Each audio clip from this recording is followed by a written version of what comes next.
Welcome to the regular Half Moon Bay City Council meeting for Tuesday, July 21st, 2026.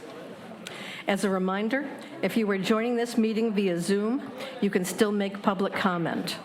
During any public comment portions, attendees may use the raise your hand feature and will be called upon and unmuted when it is your turn to speak. If joining by phone, use *9 to raise your hand, *6 to mute and unmute. We also have Spanish interpretation services available in person and via Zoom. On Point Language Solutions is in the back left corner if anybody needs assistance. And they will now provide instruction on how to use those translation services. Good evening, Victor. Thank you very much, Madam Mayor. Honorable council members, this microphone is working very well tonight. And good evening, Mr. Chittister, Ms. Bazano, Ms. Rodriguez, all city staff and members of the public. Victor Hernandez, Spanish interpreter. Muy buenas noches. Les queremos dejar saber a los miembros del público que se les proporcionará interpretación en vivo de toda esta reunión en español. Ahora, para poder acceder a lo que son los servicios de interpretación en vivo por Zoom, ya sea con una computadora o una portátil, haga usted clic en lo que es un icono de un globo, es decir, un mundo terráqueo que aparecerá al fondo de su pantalla, y después seleccione en lo que es el idioma español. Ahora, si usted está usando un teléfono inteligente, una tableta, busque lo que es el menú de 3 puntos, después seleccione interpretación y luego el idioma en español, y por último usted tendrá que hacer clic en done o listo. Muchísimas gracias. Thank you very much. Thank you, Victor. Could I please have a roll call? Councilmember Brownstone. Here. Councilmember Johnson. Here. Councilmember Nagengast. Here. Vice Mayor Penrose. Here. Mayor Ruddick. Here. We have a quorum. Thank you. All rise for the Pledge of Allegiance. I pledge allegiance to the flag of the United States of America and to the republic for which it stands, one nation, under God, indivisible, with liberty and justice for all.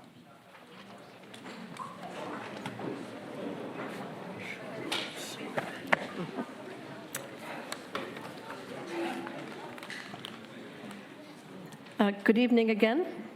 The next item is approval of the agenda, and we'll need a motion for that, but I'd like to ask the maker of that motion to move item 11A in front of item 10A.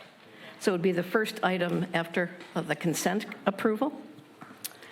And we'll deal with the consent items when we get to it, but right now we need a motion to approve the agenda with that change. So moved. Second. Second. All in favor say aye. Aye. Aye. Any opposed? Motion carries. Okay. So we're going to share some beautiful moments now. We're going to start by celebrating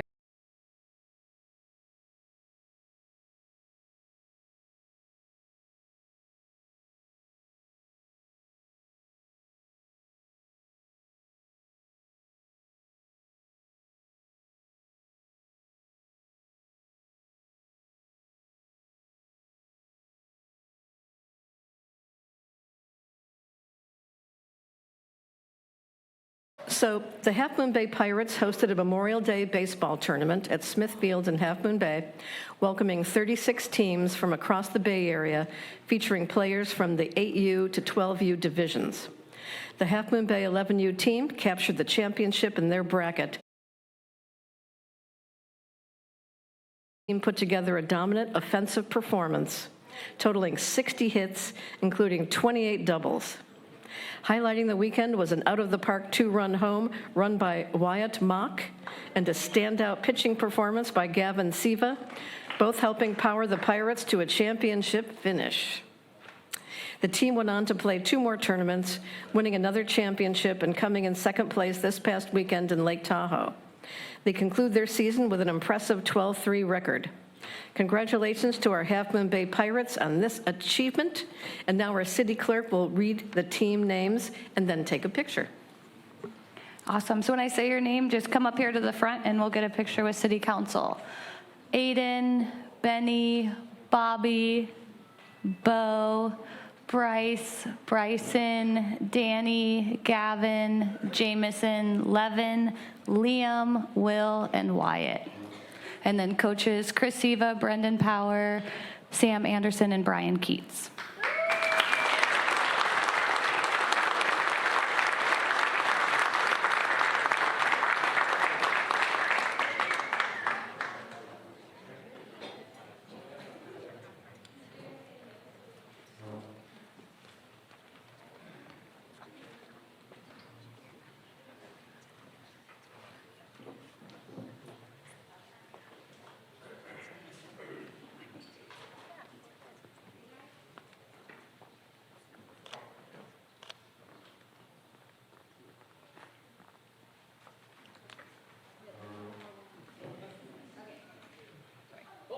Oh, one more second. Thank you.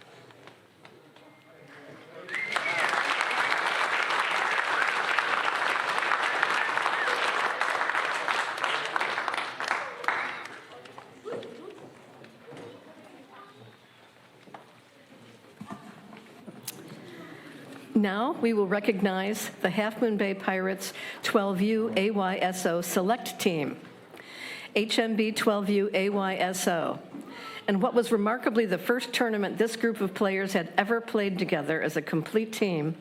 The Half Moon Bay Boys 12U AYSO Select Team put together one of the most memorable runs of the weekend at the prestigious Davis World Cup tournament, finishing second overall after advancing all the way to the championship game. Representing the country of Uzbekistan, the Half Moon Bay squad embraced the underdog role from the opening whistle. Competing against many established select teams that had been playing together for 5 or 6 years, the newly formed HMB team quickly built chemistry, confidence, and resilience while winning 6 consecutive games to reach the tournament final in a pressure-filled championship penalty shootout, ending their impressive run with a second-place title. Congratulations to our HMB AYSO 12U Select Team.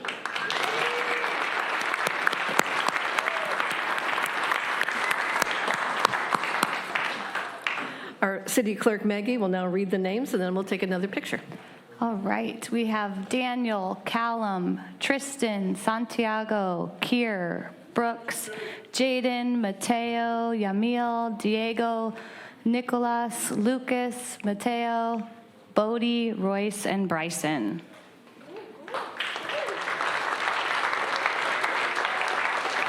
Coaches David Seaton, Moises Contreras, Isvi Lopez, and Neil.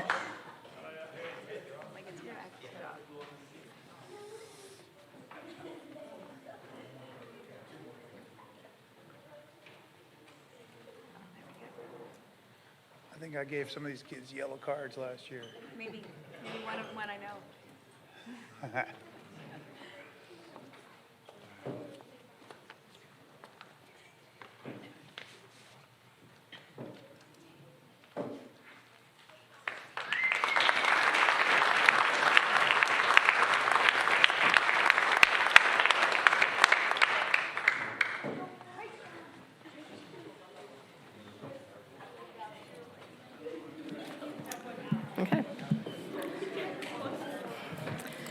So next, we are going to honor the CERT and Listos graduates. And we're pleased to welcome and recognize the graduated class, the first Spanish language CERT class, the CERT program or Community Emergency Response Team. CERT most commonly refers to the Community Emergency Response Team. It is a volunteer program that trains civilians in basic disaster response skills to help their communities during emergencies, and support professional responders. In our community, Coastside CERT, with the support of the Coastside Fire Protection District, oversees the training and coordination of 32 neighborhood teams with more than 500 trained volunteers, 150 ham radio operators, and 60 neighborhood leads spread throughout the Coastside from Montera to Half Moon Bay. Tonight, we want to recognize a special group of recent graduates. I'd like to welcome Tony Serrano Garcia, a local resident who serves the community in a variety of ways, who served as the trainer for this group. We also would like to welcome Supervisor Ray Mueller, who will recognize CERT for this incredible effort. Tony, would you like to come up?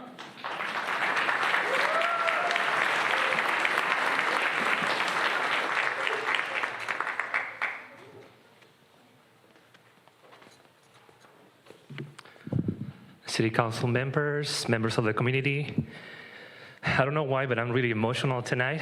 I have no words to describe how proud I am of my community. We're not only the 30 Spanish CERT students, we are the first 30 to ever take this training in Spanish. And for that,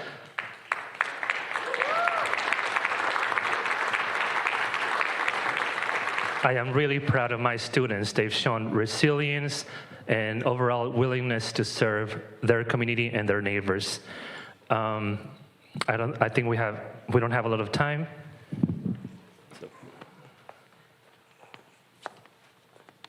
Thank you, Tony. So for those who may be at home or who are with us tonight who don't know what CERT is, let me just emphasize, I don't know how this happened. Let me just emphasize how important CERT is to the community. So when we had the tsunami warning event that happened a little over a year ago, throughout up and down this coast, there were different reactions to it. And some people panicked. And we had car accidents take place. We had people rush out onto the highways. They were packed. But anywhere that we had a CERT member and they had a contact with the community, people knew what to do. And the response there was different. And in the aftermath of that tsunami warning event, we actually traveled across the community. I think we had something like 5 or 6 different meetings trying to figure out what we could do better next time. And one of those meetings brought us to Moonridge. And it was in Moonridge that we met with the community and we discovered just how far apart they were in terms of the communication that they received.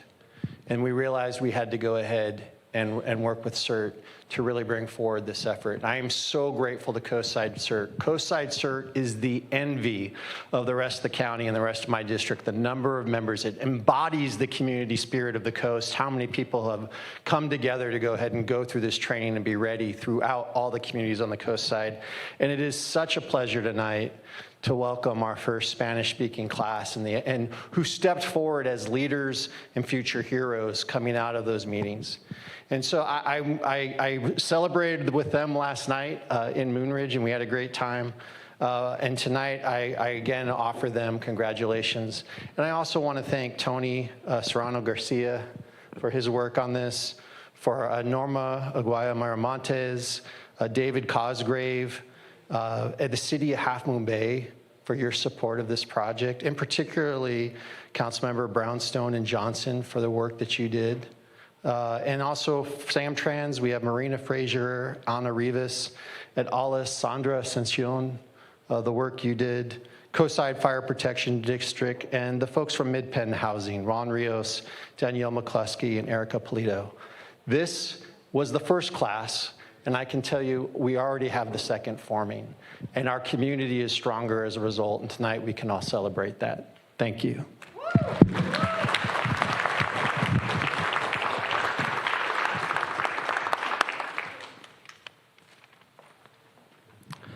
A ver, mis estudiantes, ¿pueden pasar al frente?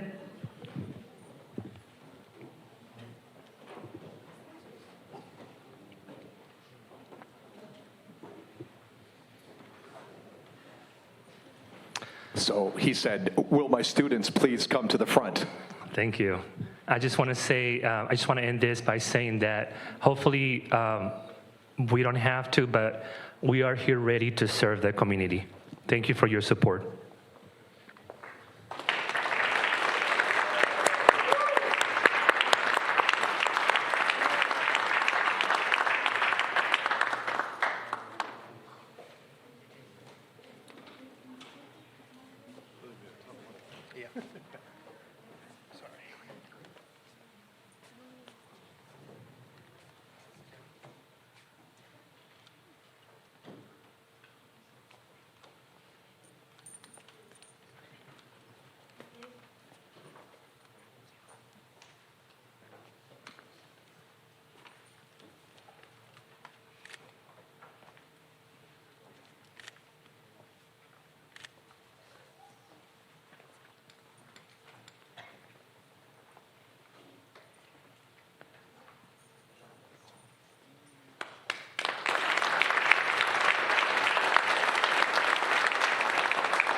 So we're moving on to item 4, which is mayor's announcements of community activities and community service. And I don't have any report outs tonight. Madam Mayor, did we have any public comments from the proclamations and presentations? I can ask that question. Is there anybody here who would like to address the room on the items that we just had, and that was the celebration of the sports teams and the Cert Listos recognition? Oh. Sure. So my name is David Seaton. I'm one of the coaches for AYSO. Thank you for having us. Thank you for Dylan for everything he does. Thank you for Cameron Palmer, who supported us to travel. This is the second time he's done it. Just want to share a quick story. I remember being at the Eiffel Tower and with my fiance at the time and telling her this is the most beautiful thing I've ever seen. And it wasn't the Eiffel Tower. It was overlooking these massive soccer fields with boys and girls and young adults of all ages at midnight playing organized sports, pickup games, well into the morning. And I remember thinking to myself, we can be doing that in Half Moon Bay. And I think it's so important, the fact that when the lights go down, that's when kids get into so much trouble. And we need to open up our gyms. We need lights at Cunha.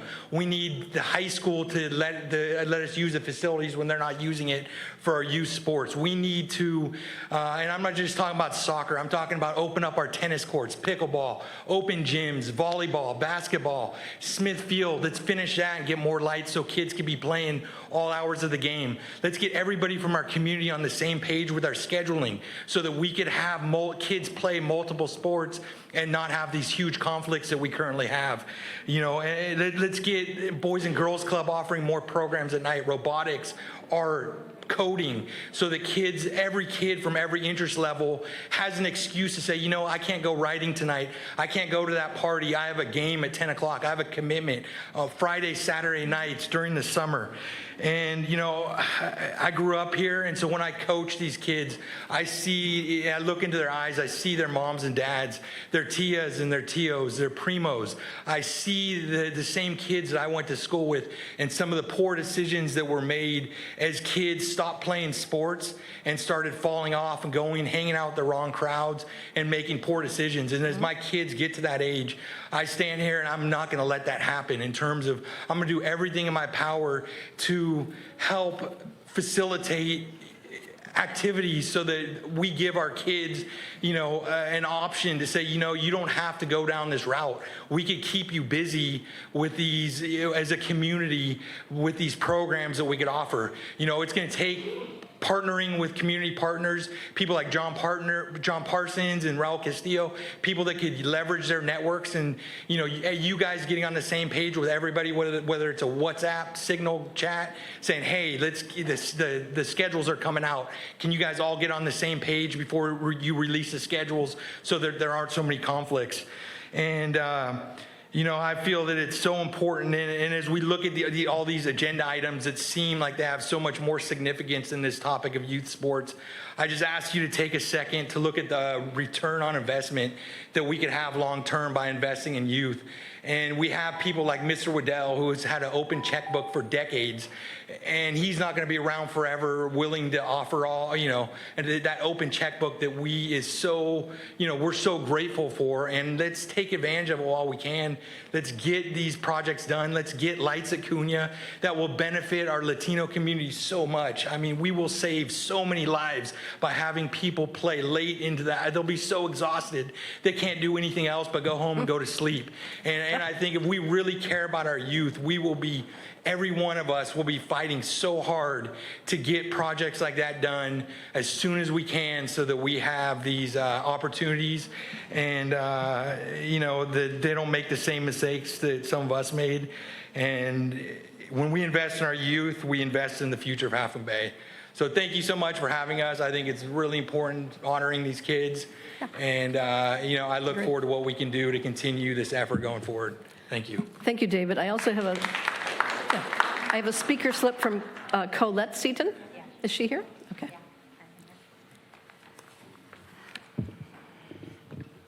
Hi. Tonight, we had the opportunity to recognize a very special group of people and the coaches of Half Moon Bay Pirates baseball program. Anyone can teach a child how to throw a baseball or swing a bat, but these coaches taught far beyond the game.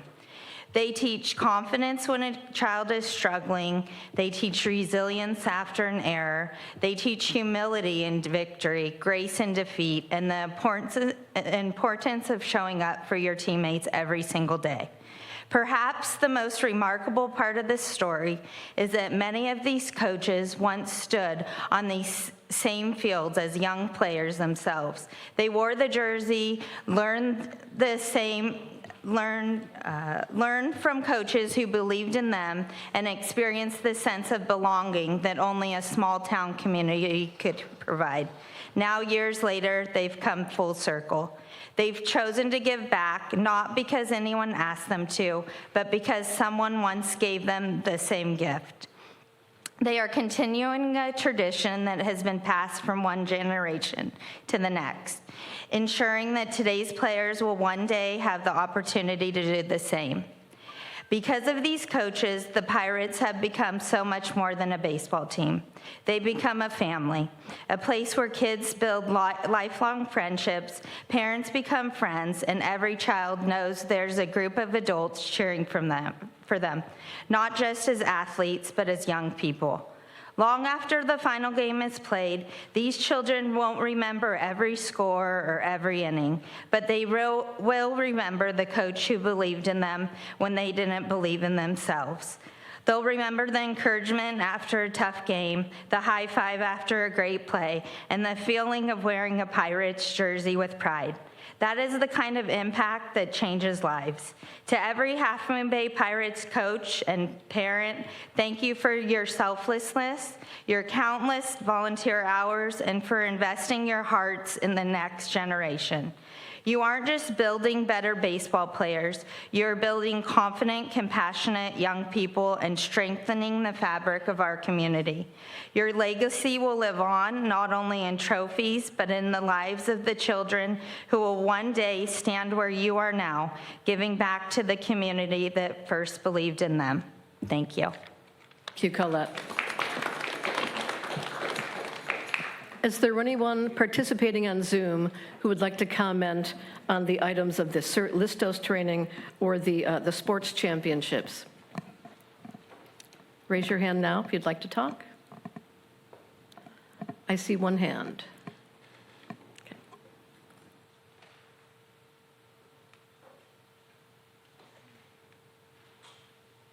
I guess, did you call my name? Yes, Sid. I saw the unmute come on, but anyway. I just wanted to bring up the fact I was at the CERT meeting this Saturday at the main firehouse in Half Moon Bay. And one of the things that has been brought up several times is the fact that we really don't have an emergency evacuation center on the coast side. I mean, we don't have a hospital either, but a lot of times people bring up, with all the development that people are proposing and more people coming to the coast, what's going to happen if there's a really bad disaster and we are stuck here. So someday it'd be nice to know if we did have another tsunami alert or something like that, that when we knew where to go, we could go there. And right now, we really don't. So I just want to bring that up.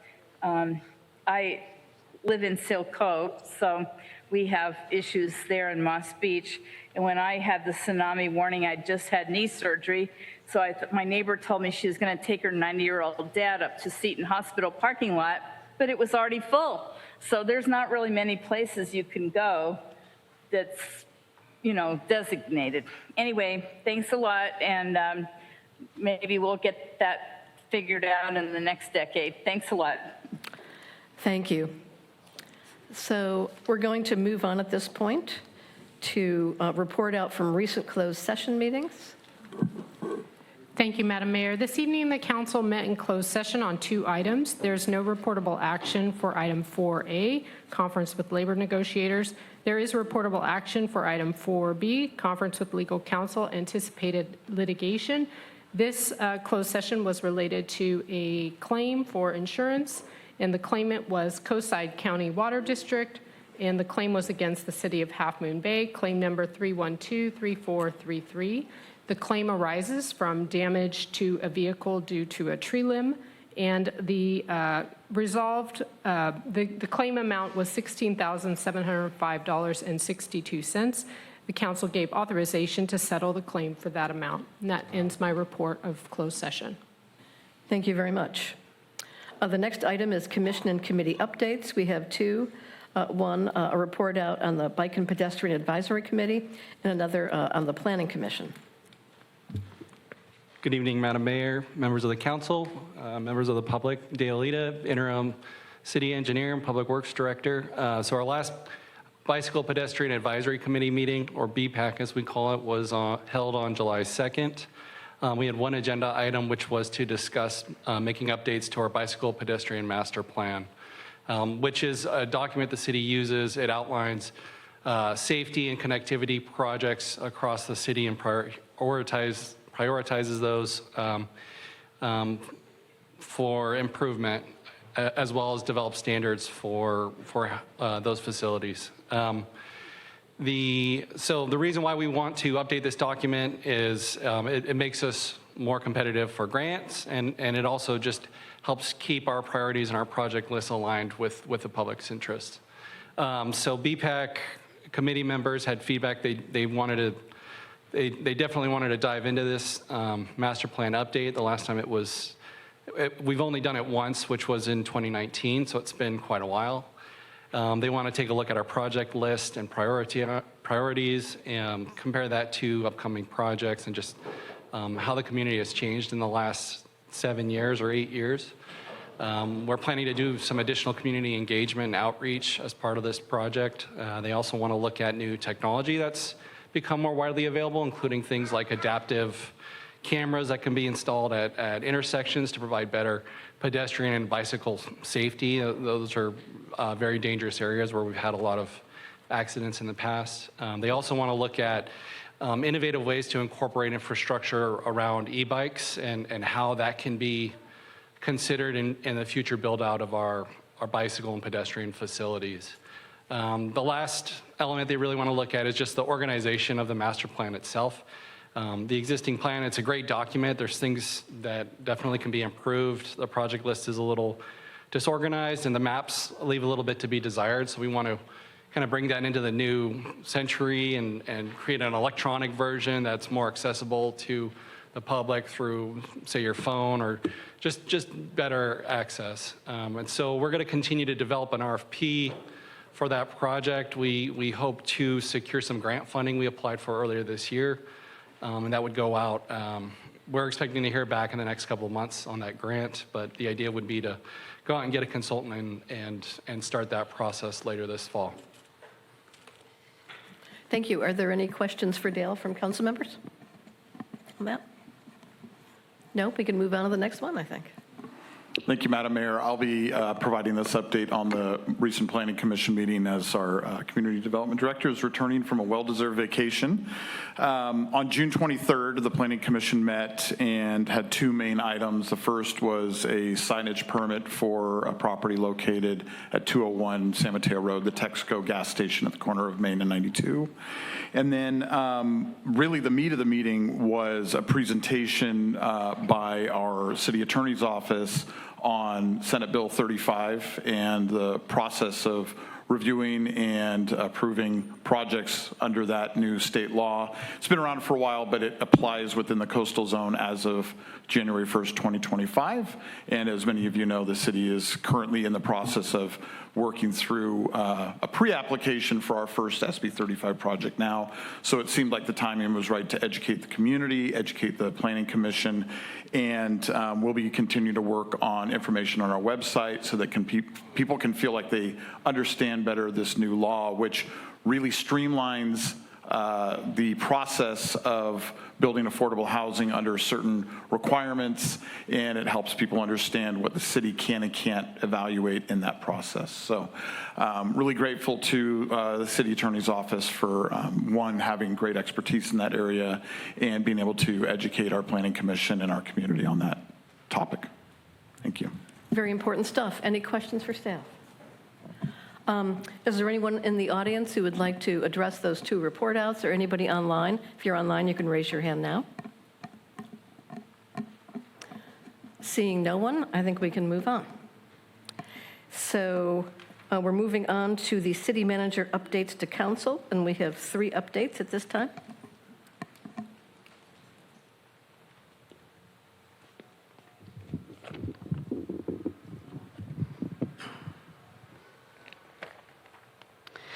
Good evening, Madam Mayor, members of City Council, and the community. I'm pleased to share a brief update on the recent grand opening of the Big Wave Center, a truly inspiring project that reflects more than 2 decades of vision, determination, and community support. The Big Wave story began in 2000 when 2 families, motivated by their love for family members with intellectual and developmental disabilities, donated 7 acres of land in Princeton Harbor. Their dream was to create a place where adults with special needs could live fulfilling lives, build meaningful connections, and be active members of the community. Over the past 26 years, that dream has been brought to life through the dedication of countless families, volunteers, donors, advocates, community leaders, and public agencies. Together, they worked through years of planning, fundraising, permitting, and construction to create a community that promotes independence, dignity, and belonging. Located just outside the city limits in Princeton Harbor, the Big Wave Center represents an incredible resource for the entire coastside community, as well as a model for the nation and beyond. Some city staff and council members have had the opportunity to tour the facility and were impressed by the thoughtful design, welcoming atmosphere, and the care that has gone into every aspect of the project. On June 27th, city staff and members of the city council joined Big Wave founders, families, supporters, and the community in celebrating the facility's grand opening. The event was well attended with hundreds of participants, marking the culmination of years of dedication and collaboration. The newly completed Big Wave Center provides housing for up to 38 adults, including apartments reserved for low-income residents, and serves as a vibrant community hub.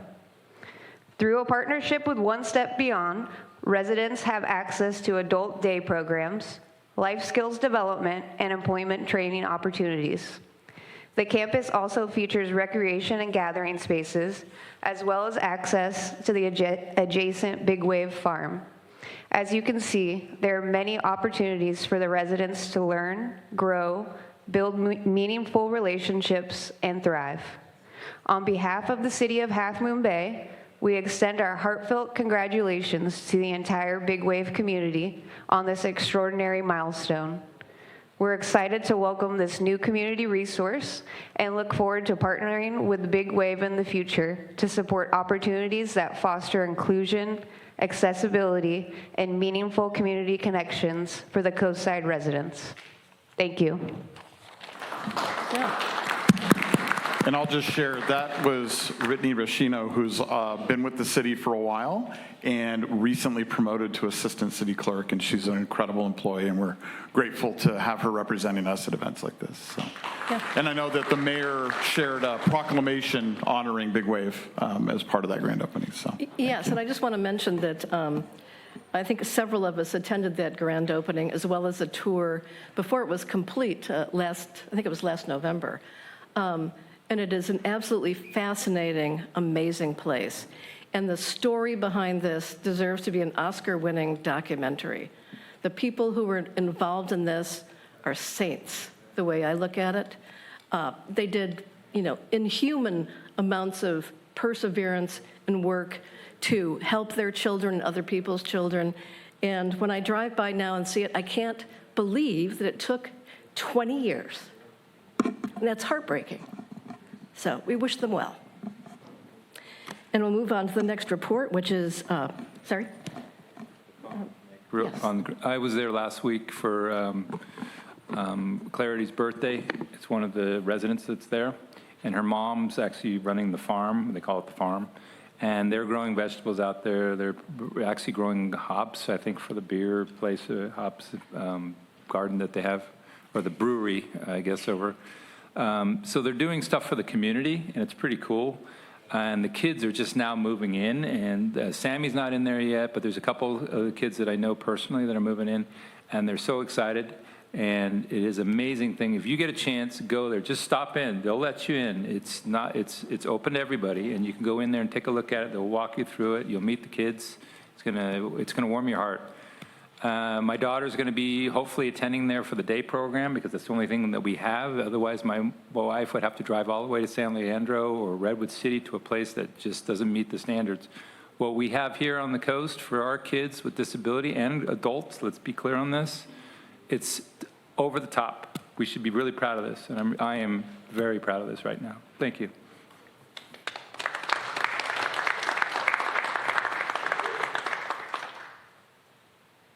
We'll take additional public comment after all the reports. So the next one is the Main Street Bridge. Good evening, Madam Mayor, Madam Vice Mayor, members of council. My name is Todd Seeley, and I am the Public Works Superintendent, and I am happy to be here to talk with you about the Main Street Bridge this evening. I'm happy to talk to you about it because we're actually finally doing something out there, and that's great news. As you can see, the work started on the project on July 7th. One of the major concerns that we heard from residents was about traffic. So we were out there the first day kind of looking at the lane closures when they started it. We identified an issue that it was kind of bottlenecking at Stone Pine. So we spoke with the contractor and kind of worked it out. We were able to add an additional flagger at the intersection of Stone Pine and Main. So 2 there and 1 kind of closer to Vittoria. So we've been monitoring traffic very closely because we did hear quite a bit of feedback about that, and traffic has been flowing great through that area. 92 today was actually way worse than Main Street was, in case you guys haven't heard about that. But that's another, we'll leave that for another time. So again, we have been utilizing the additional flagger at Stone Pine, keeping traffic flowing through there, and work has been going smashingly. Next slide, please.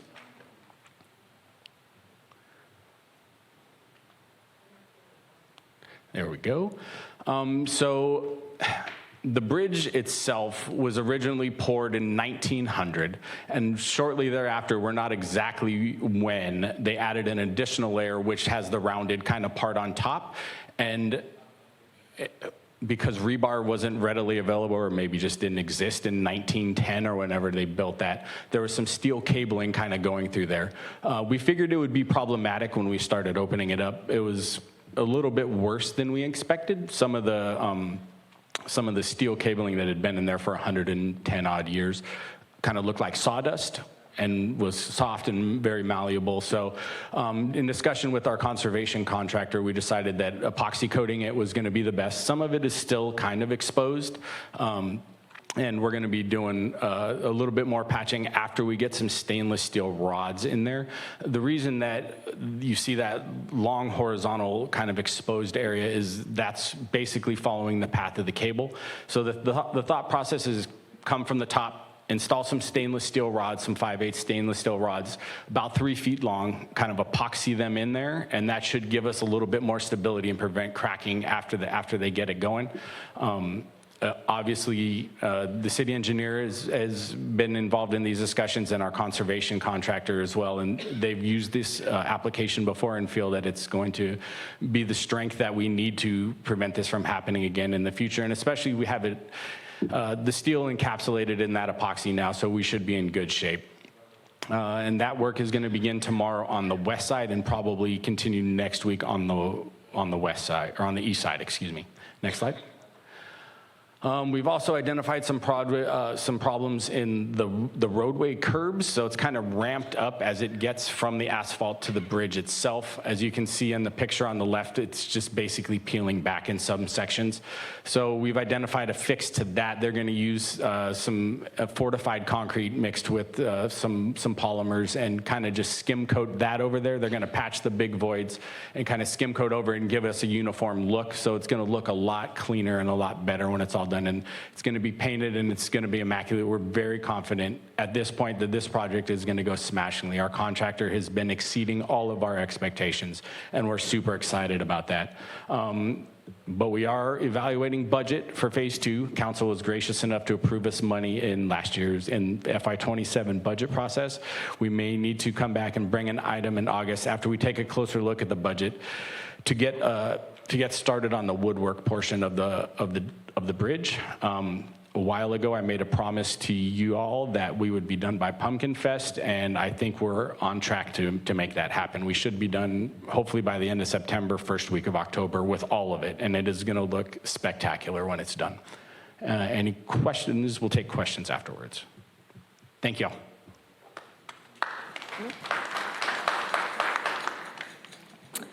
Economic vitality update.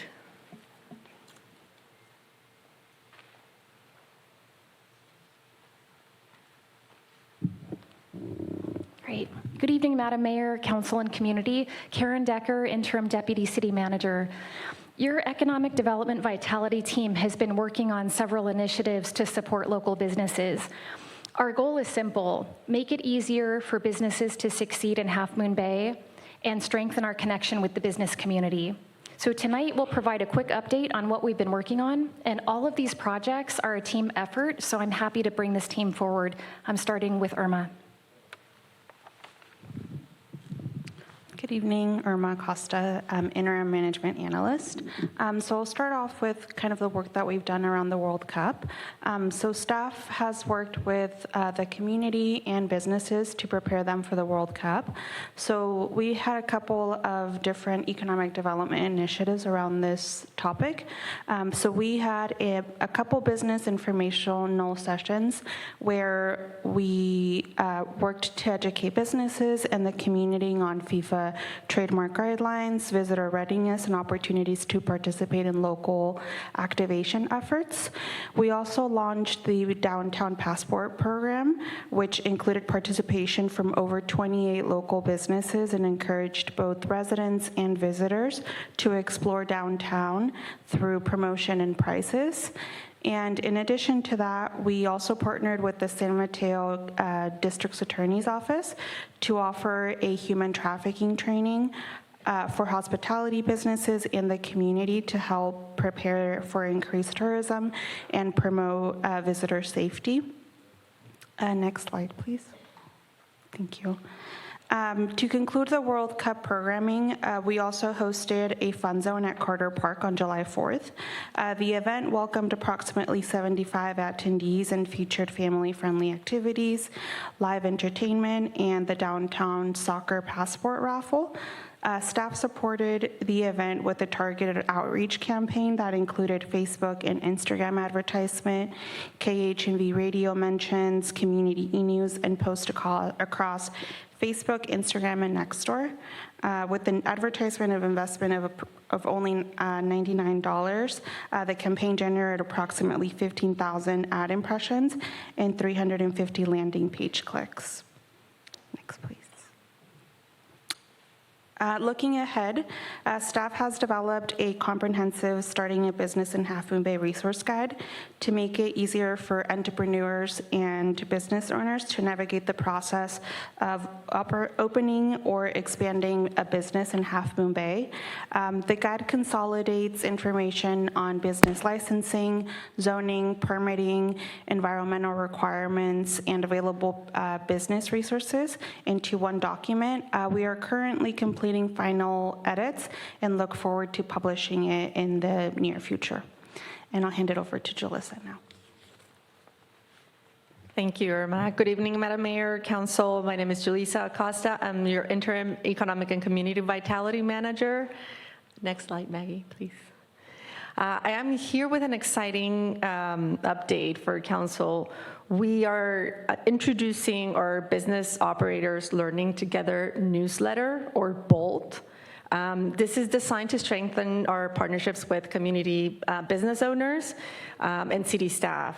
Each edition, we will be sharing updates on city work, business resources, economic development initiatives, any upcoming events, and opportunities for businesses to engage with city staff. We hope this becomes another valuable resource for our businesses and hope to continue that partnership. In closing, all the updates that you just received tonight from your ECV team reflect our ongoing community commitment to support local businesses, improving visitor experience, and creating new opportunities for collaboration between city and our business community. Thank you. Thank you. Do council members have any questions on any of those presentations this evening? Are there any audience members who would like to address any of those reports? And if you're online, you can raise your hand. Seeing none, I think we can move on. Thank you very much for those informative reports. We're going to move on to public forum. And I have one speaker slip at the moment from Joaquin Jimenez.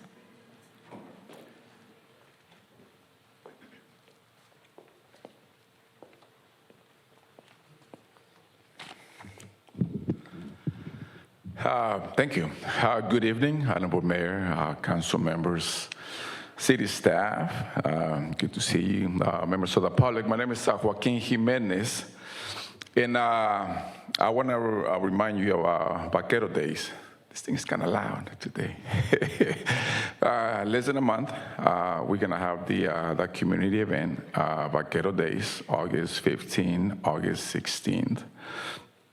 I want to give you a layout of the day. August 15th, we do the trail ride.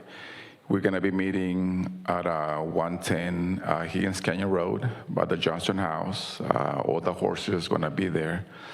We're going to gather about 11:45. We're going to do a group picture in front of the Johnson House. Close to 12, we're going to move out. Go on to Higgins, across the highway into Webb Crest, and then onto the beach. We're going to be right at the beach, and then eventually come up on Kelly Avenue and stop Kelly and Main, where the music's going to be waiting for us. We're going to be closing the streets from 2 to 4.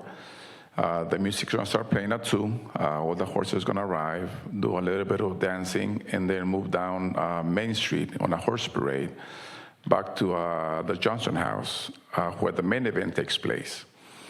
We have a lot of activities. We have music, DJ, live music, food vendors, and I'm proud to announce that we have several sponsors, a lot of our local businesses, Tres Amigos Taqueria, Happy Taco Taqueria, Seahorse Ranch, Feed and Fuel, Coastside Horse Council, Republic Services, Yeguada de Alteza, Sangre Azul Enterprises, Presta Amigas.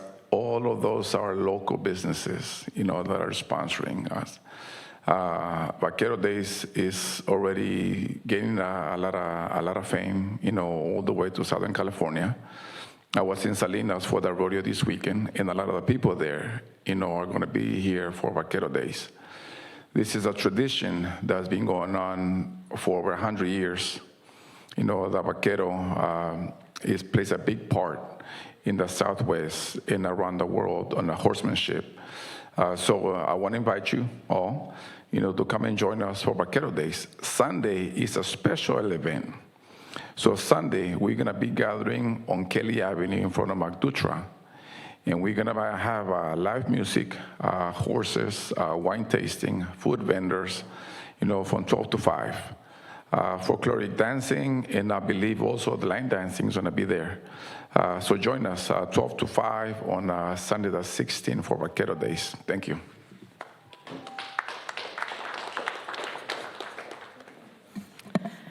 Is there anyone online who would like to make a comment during public forum on items that are not on the agenda? If so, you can raise your hands now. Okay. Seeing none, I guess we can move on. So we're moving on to the consent calendar. And my understanding is that Councilmember Nagengast will be recusing on item 9K. Actually abstaining. Abstaining, okay. Abstaining, just because I recused during the item discussions, and so I can participate as an abstain. Okay. And go ahead and approve, if all the items are going to be up for approval, and then I'll just abstain for that one item. I don't have to recuse and leave the room. Okay, so we have numerous consent items. Are there items that anybody would like to pull? I see that we have several speakers who want to talk about 9L, which is the Sister City MOU. So maybe we can pull that one, deal with the rest of the items, but then hear the item on the Sister City right after that, rather than pushing it to the end of the meeting. So we're going to pull item 9L, and I would appreciate a motion and a second approving the rest of the consent agenda, and I'm going to read all those items. The public needs to hear what's on there. Item 9A is waive reading of ordinances and resolutions. Item 9B is approve minutes of the June 16th, 2026 special meeting. Item 9C is approve minutes of the July 16th, 2026 regular meeting. 9D is state and federal advocacy services agreement with Townsend Public Affairs, Inc. Item 9E is amendment number 2 to the cooperation and participation agreement with San Mateo County to be eligible for federal housing funding. Item 9F is accept the warrants for the month of June 2026. Item 9G is potential acquisition of San Mateo County APN 056-126-040 in Half Moon Bay. Item 9H is approval of water service agreement with the Coastside County Water District for the Wavecrest Road Waterline Project. Item 9J is authorization to apply for a certificate of consent to self-insure workers' compensation liabilities through the planned JPA Workers' Compensation Program. Item 9J, proposed Public Works Department classification changes. One quick question. Do we have to pull item 9K so that Councilmember Nagengast can, okay. So we can consider these as a bulk. Okay. So item 9K is consider revisions to deadlines for arguments and resolution number 2026-39. And that's it. And I'm first going to ask if there's anybody in the audience who wants to address any of the items on consent. If so, you can come to the podium. Or if you're online and want to comment, you can raise your hand now. Seeing no one here, is there a motion to approve the consent agenda? So moved. Yeah. Sorry. Do we have a second? Second. All in favor, say aye. Aye. Aye. Any opposed? I with the abstain on item 9K. Okay. And we have a second. So could I just ask, all in favor, say aye. Aye. Aye. Any opposed? Motion carries unanimously. So we're going to immediately go to item L, which is the Sister City MOU with Nazaré, Portugal. And I'll just share briefly, Madam Mayor. You recall at a previous meeting last month, we had a great presentation and a great showing of support for this concept, based on the Portuguese heritage in Half Moon Bay and the shared relationship to the ocean and a lot of different shared qualities. There's been this proposal to create a sister city relationship with Nazaré in Portugal. And over the last month, we've been working with our residents that are supporting this effort and are coordinating with representatives of Nazare, and we've negotiated an MOU that really just kind of shares the vision of it. It doesn't obligate either city to any sort of financial requirements or anything like that, but it just shares that shared vision. And so what we're looking for tonight is just approval to finalize that and be able to sign it. Part of the reason it's on consent tonight is we don't want this to be a big deal, because we will hold a signing ceremony, which is a big tradition. And we've been told that when you do this, Portugal goes big. So we're interested to see how that turns out. And so tonight we're just looking for the authority to move forward with it at the right time. And as you mentioned, it looks like we have a couple of public comments before you take a vote. The first speaker is Fernando Oliveira.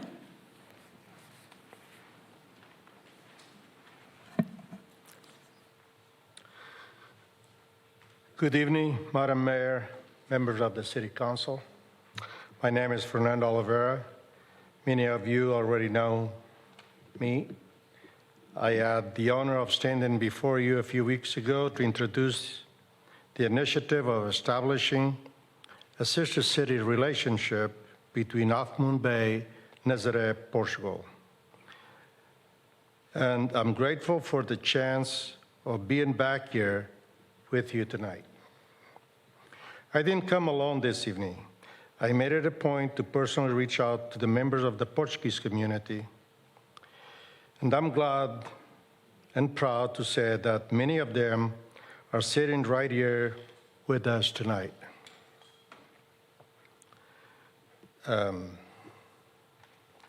I also want to recognize that in this room includes individuals who aren't part of the Portuguese community, but who are deeply invested members of this city broader community.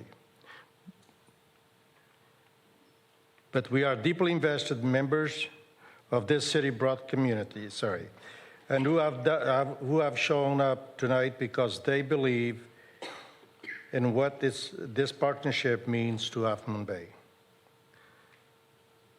They're here because they believe in this and because they are not going anywhere. The momentum behind of the Half Moon Bay and Nazaré sister city relationship is real, and it's moving fast. This community is here to stay involved every step of the way until it's done. We have a new emblem designed to represent the sister city initiative, and that flyer shows it, so each of you can see it. We would be honored if the City Council would take a look and share your thoughts. In fact, at the beginning of August, I will be traveling to Nazaré myself to meet with the mayor and the dignitaries there. I'm sorry, I'm a little nervous, guys. Let's see. Anyhow, my hope is when I return to be able to share and celebrate great news from this very room. With that, I'd like to hand things over to my son, Jonathan Oliveira, who has stood beside me at every step of this journey and will now share more about this great project. Thank you. Jonathan.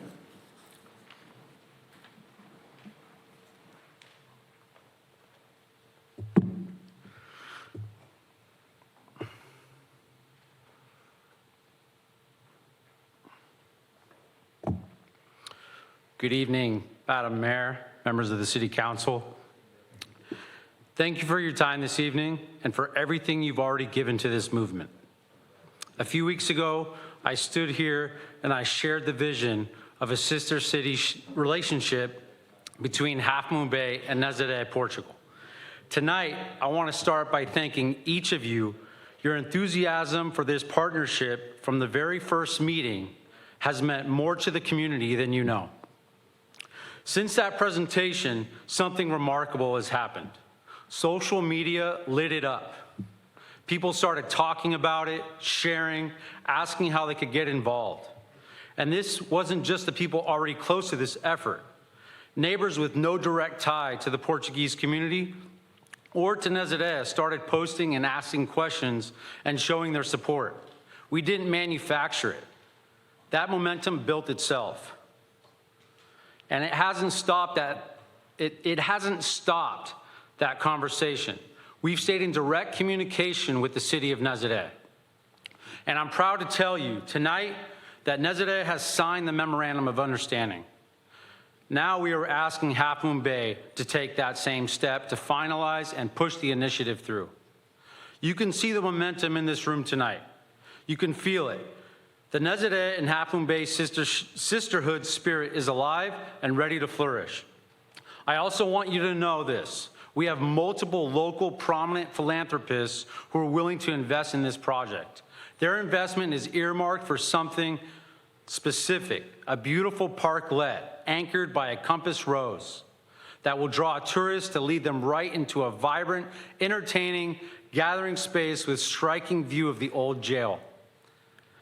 But they have told us plainly, they want to see us walk the walk first. They want to see this city commit before they commit. Madam Mayor, members of the City Council, this is your opportunity to be part of an amazing covenant between two cities. That compass rose, that parklet, and the relationship they represent are not built for a season. They are built to stand for hundreds of years. So tonight, on behalf of my father, myself, the whole Half Moon Bay community, and the Portuguese community who came out to stand with us this evening, we are asking you, help us push this boat forward. Finalize this initiative, and let's make this sister city relationship real. Thank you. Thank you, Jonathan.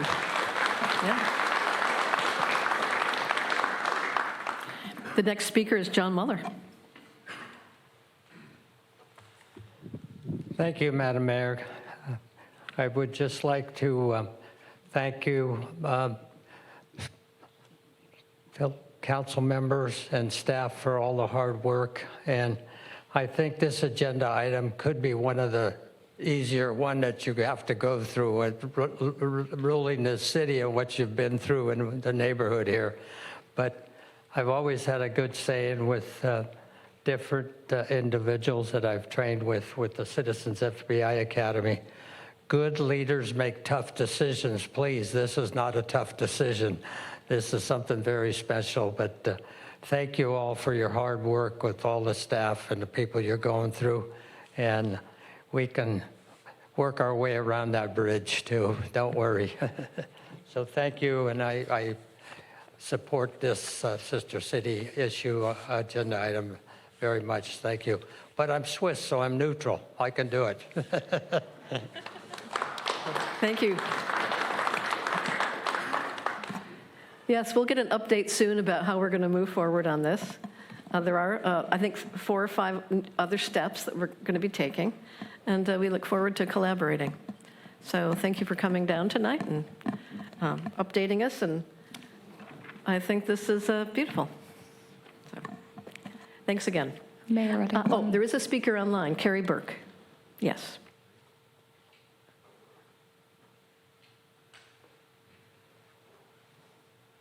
Good evening, Mayor Reddick, council members, and staff.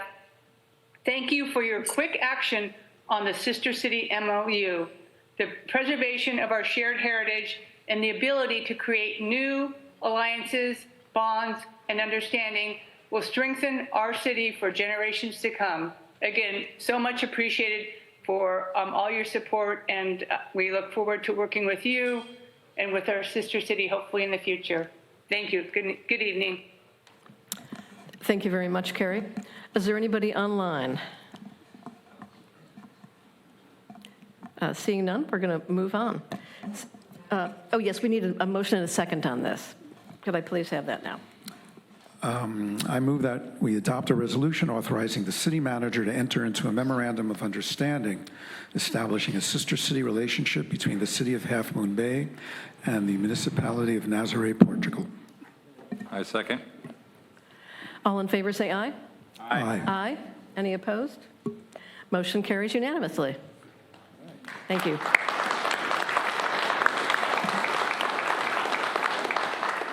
Madam Mayor, can I make one quick correction? It's correct in the documents, but it wasn't in the agenda. It was actually authorizing the mayor and the city manager, because traditionally in these agreements, it's the mayor that signs, not the city manager. Yeah, that's right. So, yeah, the motion in the, it's actually in the staff report. Yes, yes. To authorize city manager to enter into a memorandum of understanding, but you left the mayor out, is that right? No, it's the mayor and the city manager. It's theirs. So maybe we're looking at different documents, but we'll make sure that the resolution says that. Please. Yes. Yeah, okay, good. So we are moving on to item 10, which is ordinances and public hearings. And as you may have heard earlier in the meeting, we have moved up item 11A, which is the city clerk's certification of the referendum petition against ordinance number 2026-01 relating to the 555 Kelly Avenue project, and council consideration of submission of ordinance number 2026-01 to Half Moon Bay voters pursuant to Elections Code Section 9240.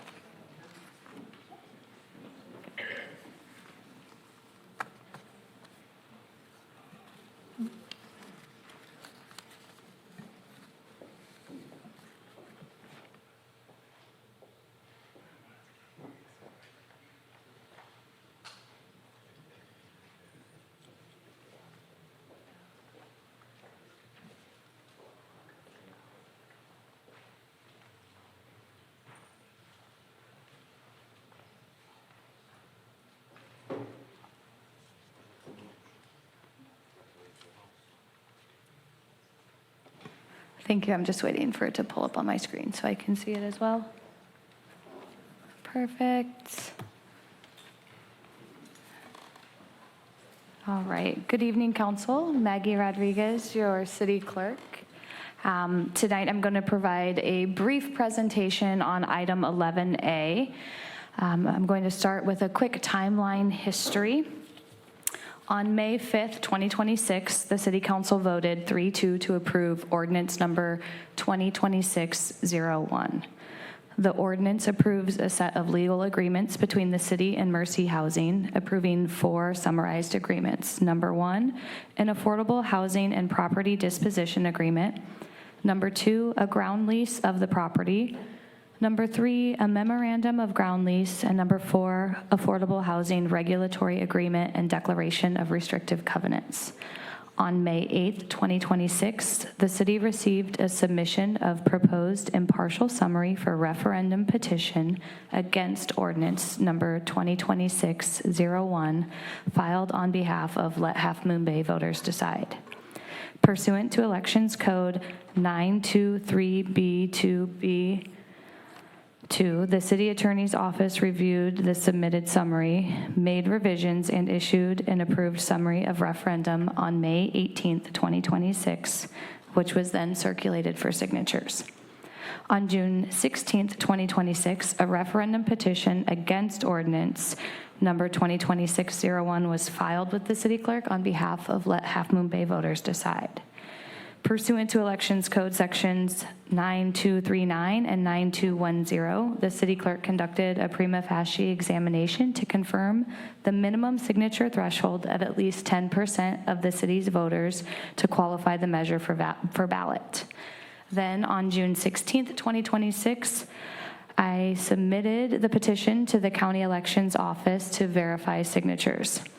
The San Mateo County Elections Office started review of the signatures. And on June 30th, 2026, San Mateo County Elections Office notified me that the county determined that of the 1,092 signatures submitted, 843 were examined and 782 were verified as valid signatures of Half Moon Bay registered voters.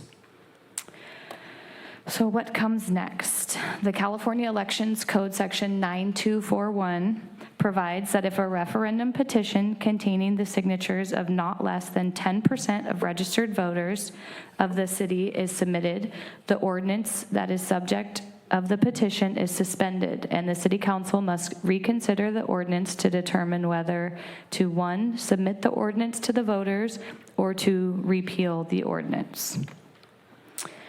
And Elections Code Section 9241 has a process, and that is if the legislative body does not entirely repeal the ordinance against which the petition is filed, the legislative body shall submit the ordinance to the voters, either at the next regular municipal election, which must be occurring not less than 88 days after the order of the legislative body, or at a special election called for the purpose not less than 88 days after the order of the legislative body.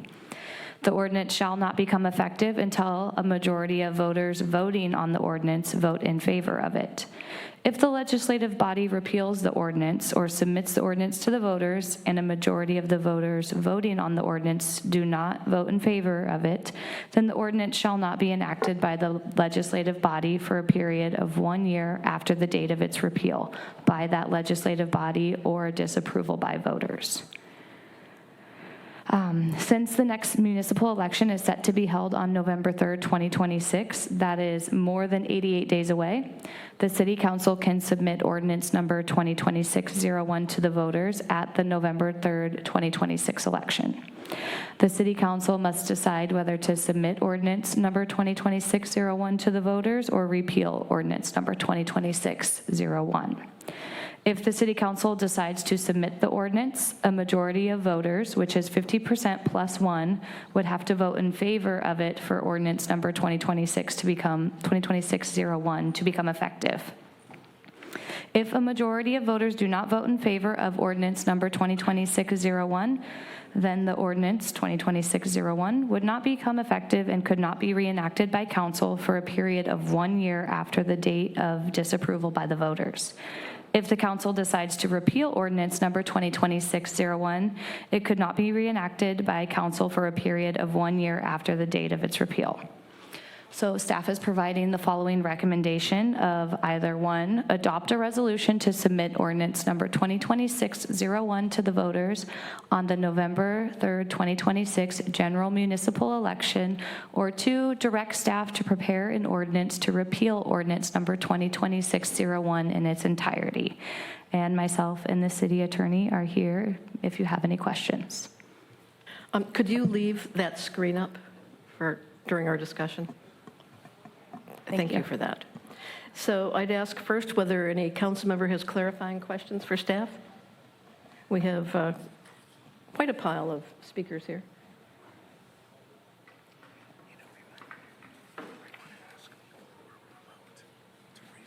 Yeah.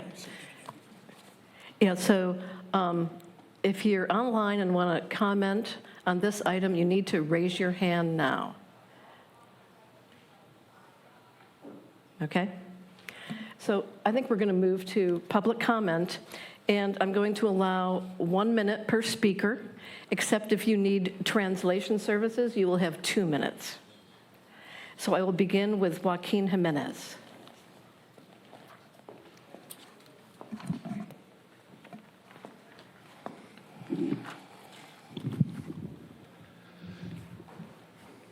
One minute. All right. Good evening. I am disturbed. I was disturbed by the picture that was posted on a local newspaper of the person giving the signatures to the city. That is pure evil. That is disturbing. I mean, we know the heritage of Half Moon Bay. The heritage of Half Moon Bay, we've heard it from the Portuguese community, is about farming. We are talking about development for farm workers, but this case is Latino farm workers. And I said it twice already. To me, this smells like, racism, classism, and corruption. That's what it smells like. You tell me something different. Show me something different. Half Moon Bay is in trouble. So I hope we can do better. Thank you. Thank you. The next speaker is Carolina Carbajal. And she will have translation and be able to speak 2 minutes.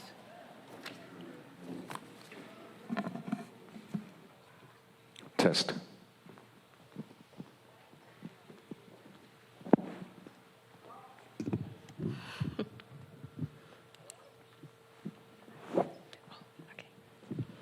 Muy buenas noches a todos. Good evening to everyone. Realmente a veces estas situaciones que pasan, a Honestly, veces nos these situations indignan. that occur, A veces nos indignan a nosotros que no podemos hacer nada. it's difficult for us that we can't really do anything. Después de que se había tomado una resolución afirmativa, After we had an affirmative resolution, ahora vemos que hay otras personas que se oponen y now we ustedes can see that there's other people who oppose this lo están considerando. that is being considered.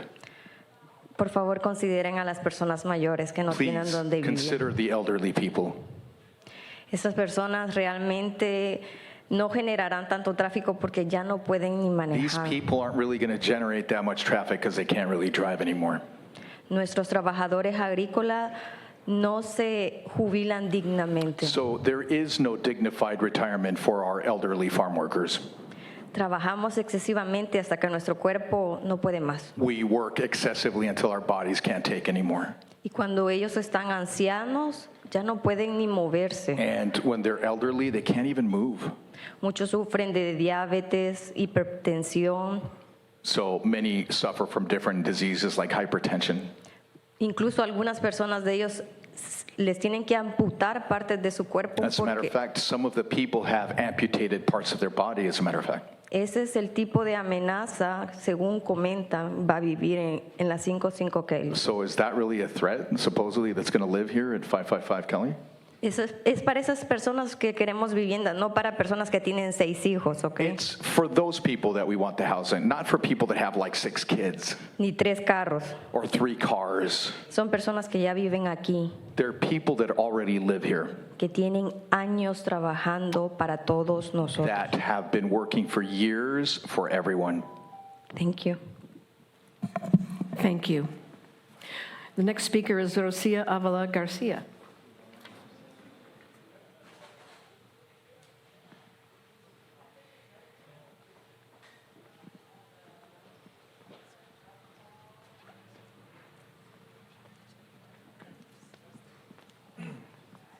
So, Madam Mayor, she'll provide her comment, and then I'll provide for you a site translation. Buenas noches, miembros del concilio y personas presentes. Mi nombre es Rocío Ávila y soy líder comunitario en Half Moon Bay. Hoy vengo a hablar del referéndum, una decisión que afecta el futuro de nuestra comunidad. No debería quedar determinada únicamente por 782 firmas verificadas, cuando Half Moon Bay cuenta con aproximadamente 864 votantes registrados. Eso significa que una pequeña parte de los votantes está tomando una decisión que tendrá impacto en toda la comunidad. También debemos preguntarnos qué pasa con las personas que viven, trabajan y contribuyen todos los días en esta ciudad, pero no tienen derecho al voto.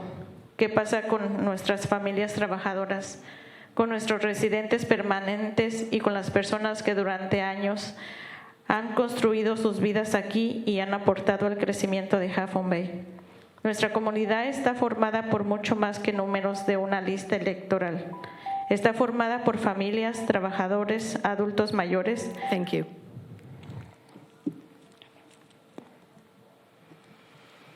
Good evening, members of the council, all people present here. My name is Rocio Avila. I'm a community leader here in Half Moon Bay, and I'm here to speak about the referendum. This is a decision that affects the future of our community, and it shouldn't be determined simply on 782 signatures that were verified, when in Half Moon Bay, there's approximately, an interpreter needs to make a correction. I think Rocio Avila mentioned 864 voters. However, she meant to say 8,064 voters. So that means that there's a small part of the voters that are really taking the decision in hand that is going to impact the community. We also should ask ourselves, like, what's going on with the people that live and work and contribute to all of the days for every day in this city, but don't have a right to vote. What happens with our family, for our working families, with our permanent residents, and the people during those years that they've been living here and building a community here and have really given back to the development of Half Moon Bay. Our community is formed by much more than just numbers on a list, an electoral list, that is. So it's formed by families, workers, elderlies, young people, and people that have dedicated years to this city. Thank you. Thank you. The next speaker is Hale Bogner.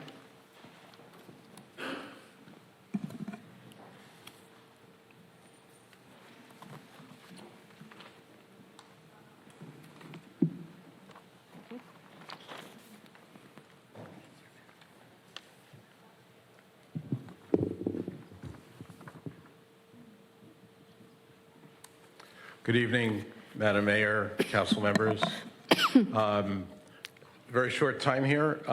I first, on behalf of Let HMB Voters Decide, appreciate that you'll be deciding tonight to place this on the ballot, presuming that the ordinance wishes to be brought forward. And I appreciate and I hope that everyone who speaks here in favor of the project is heard during the electoral season, because it provides an opportunity for everyone in the community to be heard and considered by the voters. So more than 1 in 8 of every voters in Half Moon Bay signed the petitions. I do have 3 small changes which I've distributed to the city attorney, clerk, and council members, and request some improvements to the accuracy, clarity, and completeness of the measure as worded for the ballot. Appreciate very much the right enshrined in our Constitution to bring such decisions to the voters. Thank you. The next speaker is Rick Bonilla. Good evening, council members and all Half Moon Bay residents. My name is Rick Bonilla. I'm from San Mateo. I'm here tonight to say the whole state is watching. We've been here before. This has been looked at for a long time. The people who live here, who have done this work for many years, like everybody else who works for a living, need to be able to have a place that they can afford to live in the city where they belong. In this town where these people have lived for generations, have worked for their lifetimes, these people deserve to have a place. It's basic human justice. It was not lost on me, it shouldn't be lost on anybody, the fact that many of the people who are going to be impacted by whatever decision is made tonight and ultimately by the voters are ineligible to vote. As a council member, I always represented every single one of the residents in the city where I lived, not just those who are citizens or just those who vote. Thank you very much. Thank you. The next speaker is Jordan Grimes. Could you give me a little more water, please? Good evening, Council. Honorable Mayor Jordan Grimes on behalf of Peninsula for Everyone. We're a grassroots housing advocacy group in the county. As Mr. Bonilla said, the state is watching, both literally and figuratively in terms that I think everyone in here pretty clearly understands. One thing I do want to make clear, though, the city's housing element is never getting certified if this project does not move forward.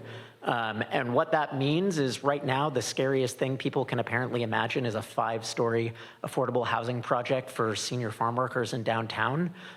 If you look at Santa Monica and Palo Alto and many other places where the builder's remedy is active, 5 stories is the least of your problems if you have a housing element that does not get certified for the next few years. You're absolutely going to have builder's remedy projects coming in, and I say this as a warning to the city. Know what you're in for if you vote the project down. Thank you. The next speaker is Kelly Hollywood.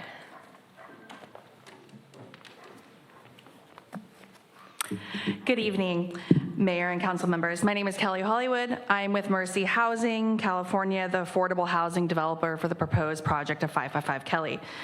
I respectfully ask the council to select option 1 and place the ordinance 2026-01 before the voters in November, rather than repeal it this evening. For the past several years, Mercy Housing has worked alongside the City of Half Moon Bay, community members, local stakeholders, public agencies to advance the shared vision of 555 Kelly. This project reflects years of collaboration, public engagement, and thoughtful deliberation by the council, city staff, residents, and project partners. The council approval of the ordinance was an important milestone in that process, and 555 Kelly seeks to address the need that 555 Kelly seeks to address remains unchanged. We respectfully ask that the council not end this process tonight. Thank you for your time and consideration. The next speaker is Lily Ray.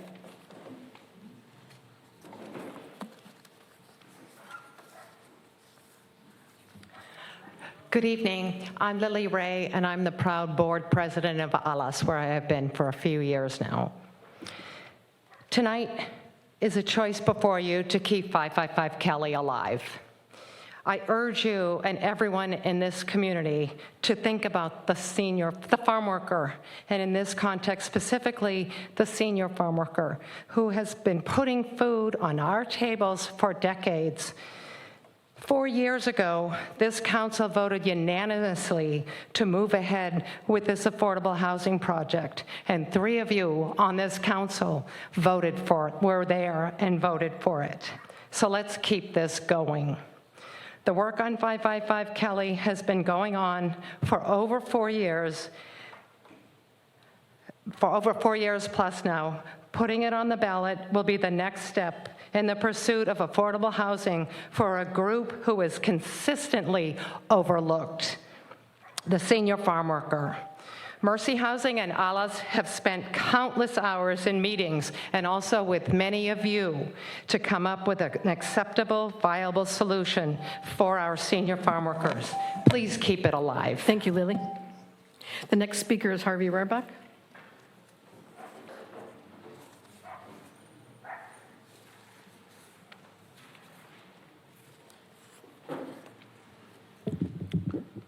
This is the 3rd time that I've addressed the council on this issue.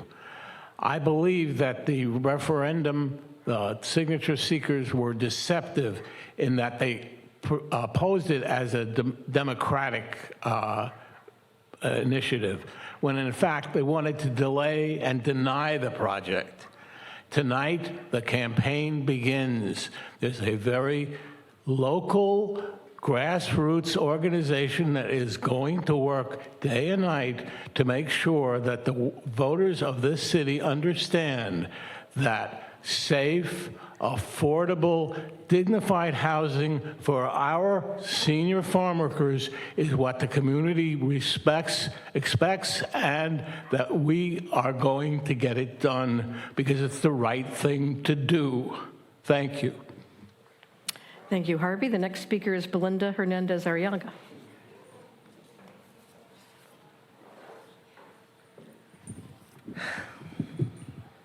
City Council, community members. Over the past 4 years, I've had the repeated question asking me, why would Half Moon Bay not pass this? Why would the city not support our senior farm workers? Why are other projects not pushed to a vote? When you voted yes, there was no option 1 or option 2. For me, the answer is simple. I don't really know, but I do know that all of us in this room have the power to make 555 happen. If this is going to vote, I'm inviting everyone to dream with us. Dream a better home for our farm workers. Dream equity, dream love. Those opposed are calling this campaign, Let the Voters Decide. We are the voters. So let's decide to support the dreams of our senior farm workers. We want to see 555 Kelly happen because so many are counting on us. So we ask that you put this on the ballot. We are ready to be able to make this happen together, and we believe in the power of all of us. Thank you, Belinda. The next speaker is Eric DeBode.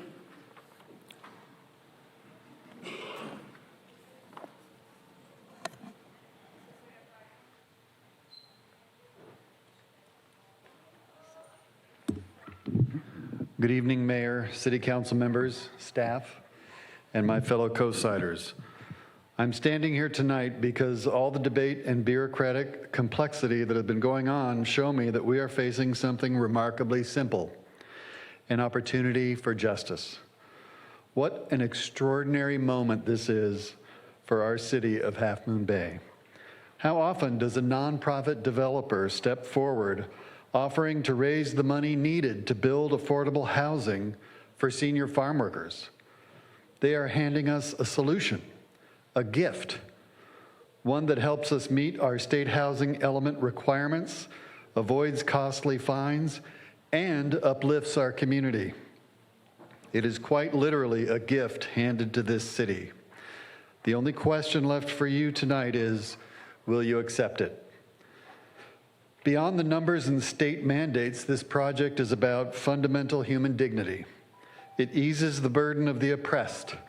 It lightens the load of the downtrodden, and it serves the very people who have spent decades doing backbreaking work in our fields for minimum wage, without retirement, and without health benefits that most of us enjoy. Your time is up. Okay. It is a rare public service to have the moment where the right choice is this clear. You have the chance to do something truly righteous. Listen to your conscience. Choose to be on the right side of history. Accept the gift. Please wrap it up. Let us work together to ease their burden and do something truly loving for Half Moon Bay. And give people more than 1 minute to talk to City Council. You know, we put these thoughts together, and we would like to have the time to express our opinions to you in a democratic process. 1 minute is not enough. We've had several meetings, and everybody's had way more time to express themselves. So the next speaker is Nancy Fontana.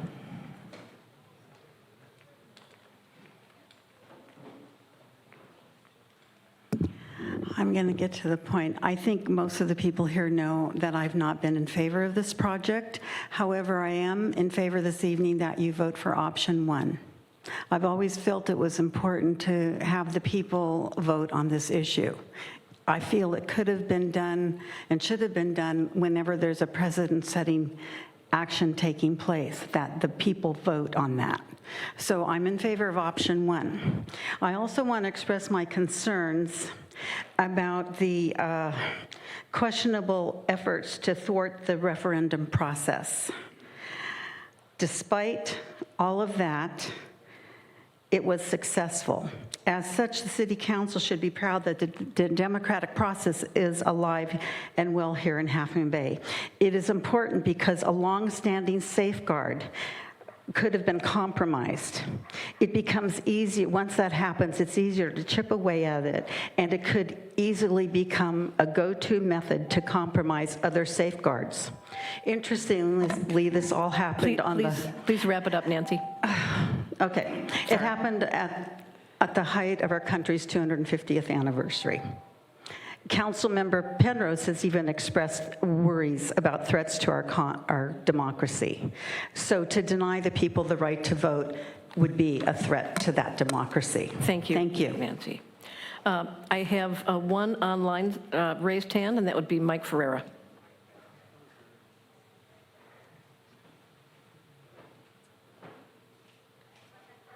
Good evening, Mayor Ruddick, council members. There once was a 40-unit conforming project that met the city's ordinances and the state allowances. That disappeared in the back rooms. And what we got was a project that does not conform. Please put it on the ballot and let the voters give them your decision. Thank you. Thank you. I see no more raised hands online, and I have no further speaker slips. So we can bring it back to the council to ask for any clarifying questions before moving on to discussion.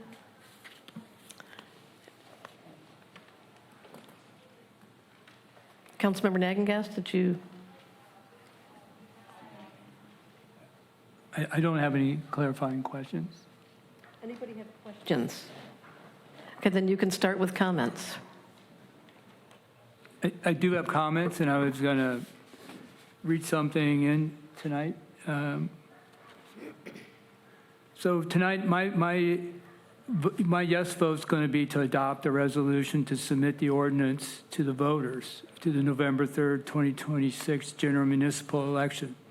This city council originally adopted the ordinance by a 3-2 vote.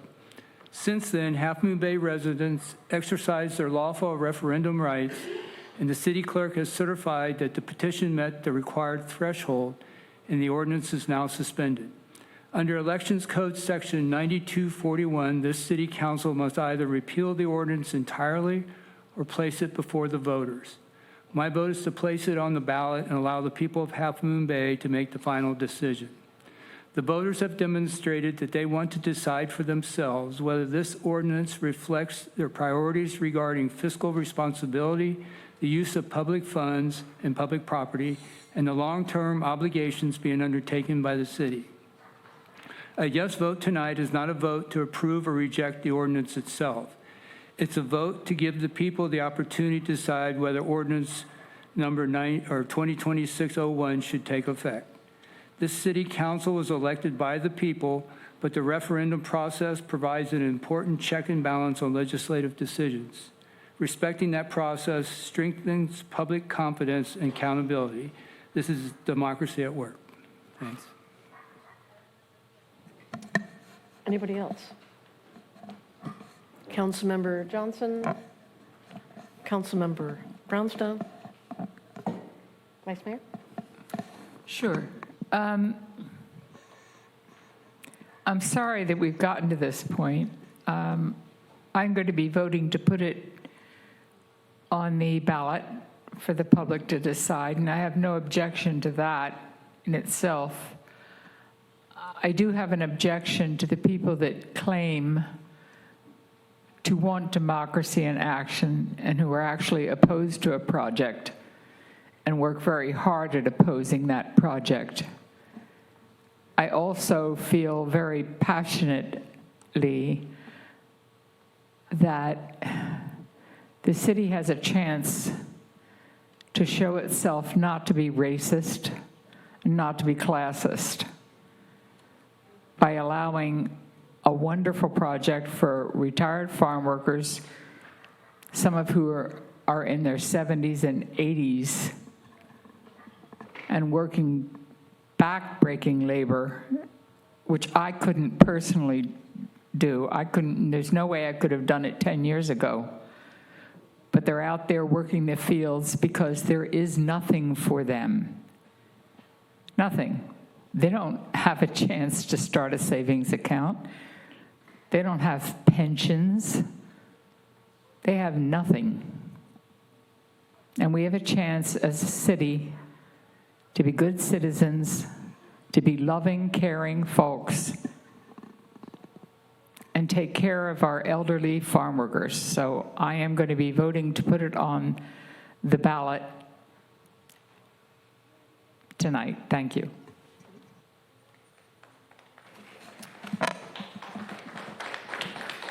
Councilmember Brownstone or Johnson?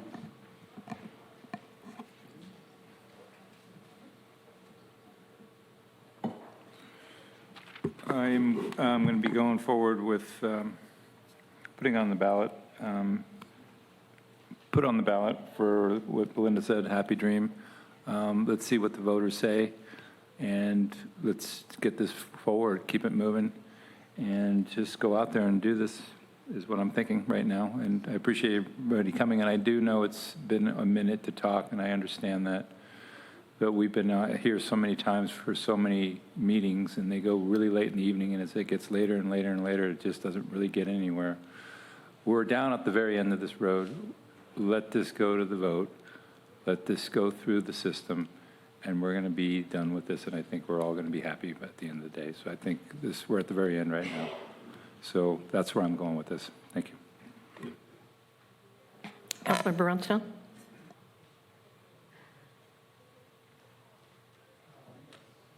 Sorry. I support that we adopt a resolution to put this to the vote. And the reason I support that is I actually do trust the voters. I think they should have a say. I trust that, in the words of actually one of our speakers tonight, that the people in this community stand up for everybody in this community. And it's a consideration of an important segment of our seniors and elderly. There is no dignified retirement for our farm workers. They work up to the point until their bodies can't take it anymore. So it's for people who, more often than not, have not been heard for so many years and have actually, more often than not, been invisible. So yes, I support this ballot, and I trust the humanity and compassion of my fellow citizens and voters in this community.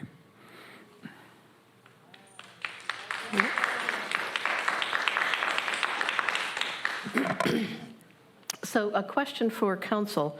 So Mr. Bogner submitted some requested changes. I think there's 3 changes there.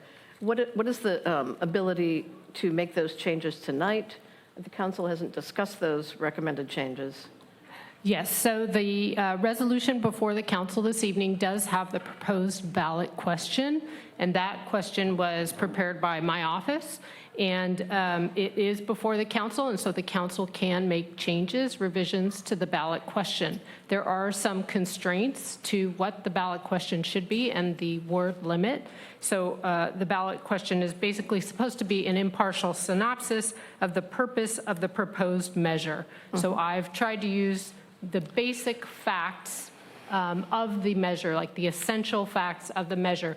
And the limit is that it has to be 75 words or less. So trying to keep the essential facts under 75 words. It's kind of challenging. So Mr. Bogner has proposed some additional terms and some changes to minor changes to the language. I will say that the 2 terms that he is proposing to revise is adding the rent provision, so $1 per year, and also changing affordable 40 unit to 5-story affordable unit, and moving senior from senior affordable 40 unit to senior agricultural workers. Again, I don't think that the additional changes, specifically the added terms, are essential to the purpose of the proposed measure, but this is up to the council, and the council has the discretion to make those changes, so long as it stays within the 75-word frame. Anybody want to comment on that?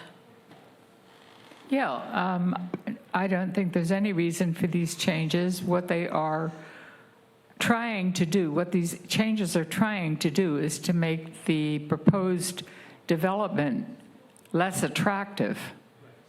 They're pointing out things that they object to in the proposal. So I find it egregious, and I won't vote for these. Now, I can understand your argument on the second and third.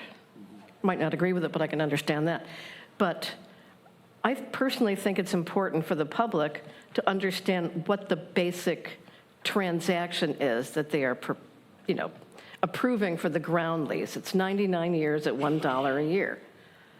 That's an important, I think, critical information. So I would support, instead of a 99-year term, 99 years at $1 per year. I think that's crucial information. It's part and parcel of the deal between the city and Mercy. I could let go of 2 and 3. I would agree with you, except that the public does not understand about nonprofit buildings of affordable units. They don't understand that they are commonly done with lease terms where the owner of the property leases it for $1 a year. That's a very common thing. And to point it out to the public without having that understanding, to me, is egregious. It's trying to make it seem as if the city is going to be losing money and giving away a project, which of course we aren't. And so I find it offensive, and I don't think it's necessary. I think the public, if you want to educate them, then fully educate them, but don't present one side, especially if that side is politically motivated. Yeah, well, I can't agree with you on this. You know, it's, lots of people have said, well, the city's not putting in any money, but we're foregoing revenue from the site that we've already spent $1 million on. And a lot of other people are going to make money off of this deal. But the basic transaction is, you know, lease us the property for 99 years, and we'll give you $1 a year. That's the transaction that's at the heart of this, you know, these documents that are part and parcel of this ordinance. So I think that's crucial. Now, yeah, 5 stories, senior agricultural worker, that can be worked out.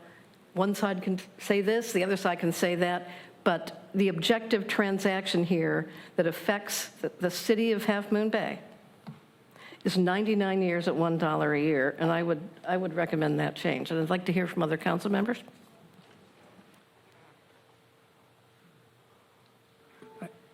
I will agree with the mayor that the 99 years at $1 per year. I mean, that was the transaction that did come up frequently in our discussions for the many, many evenings. The changing the other 2 items, if we're calling these 1, 2, 3, in that order, I think the 2 and 3 changing those, I'm not in favor of that.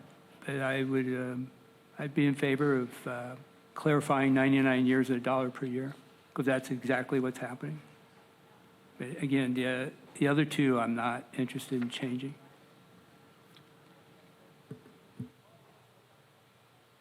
Councilmember Brownstone or Johnson? I think it's consistent with what I've been reading since the first time I got involved with this. I think it's consistent with what I've been reading and how I picked up on this, because I jumped in and you guys had already started this project. It was always brought up as $1 a year for 99 years. So why not be consistent and educate? If we're educating, we're educating. But if not, we're being consistent. So I would say yes. But the other ones I'm not worried about. Councilmember Brownstone? Well, the terms of the lease are accurate. It's an accurate statement. It's 99 years for $1.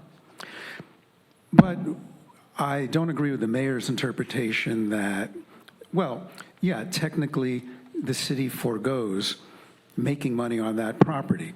But another way to put it, the way I see it, and the way this is true in almost every affordable housing project, the city donates available land.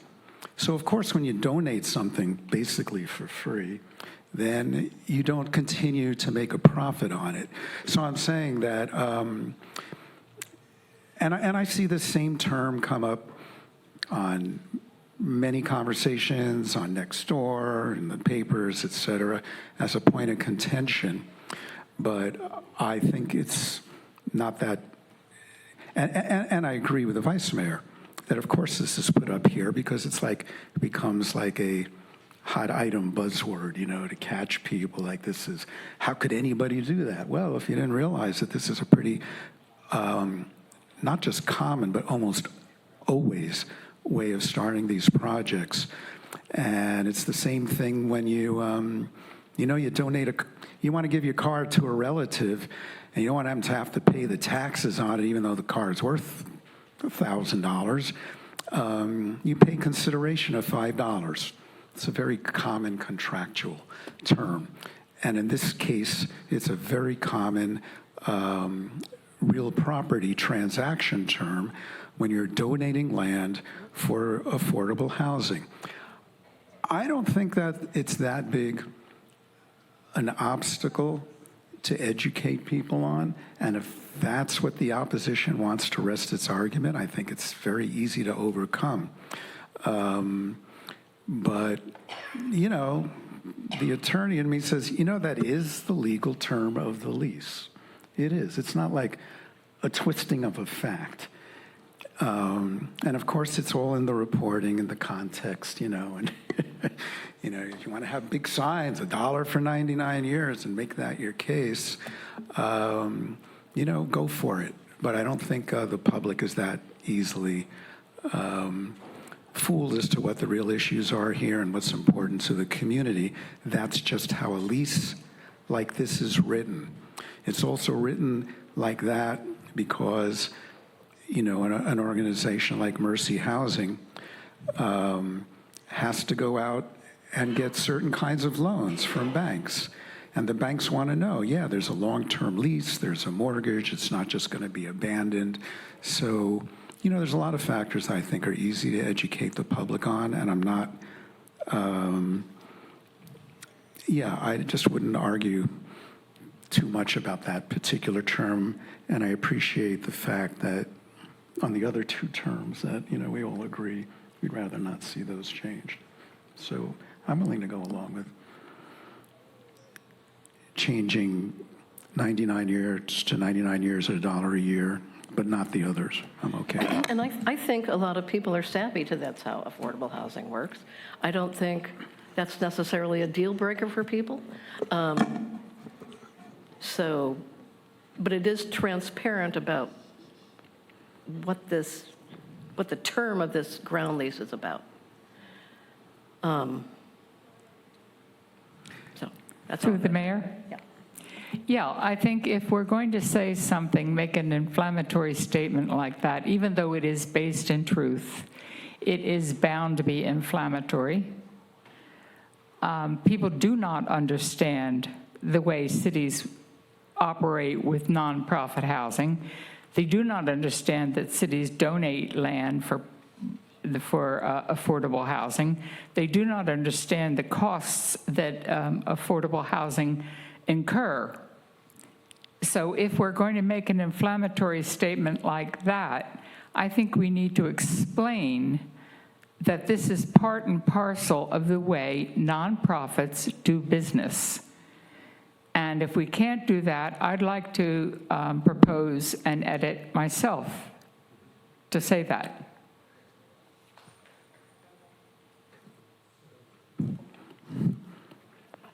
Make it so, like, change it to a recognized standard 99-year term at $1 a year. That would work. If you can make the word count work and still get all the basic legal requirements, you know, wrapped up in that.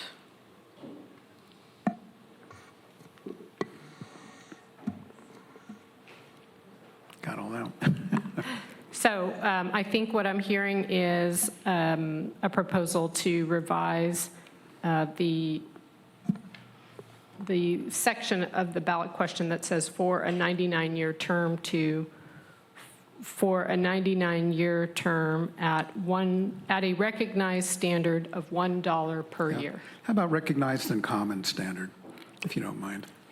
Recognized Let me and take a common stab at standard. it. We're adding words. We should be removing words. Satisfy the underlying, you know, concern. Instead of a 99-year term, say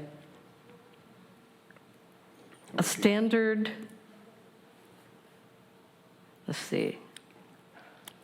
Well, I don't think, the thing is, 99 years is not standard, right? It's more like 55 years at the most. You don't have many 99-year contracts for this. This is somewhat unusual, I think. I've seen lots of 55 years. So I wouldn't want to say standard 99 years. I think the standard was related to the dollar per year. Isn't that correct? The reference to standard was as to the dollar consideration amount. right? I'm asking you, Councilmember Brownstone. That's what I understood, but maybe I'm incorrect. I would change it to say 99 years at $1 a year, which is common practice. Okay, which is a common and standard. Yeah, which is a common and standard practice for nonprofit housing. Yeah, no, it's too. That would work. No. Yeah.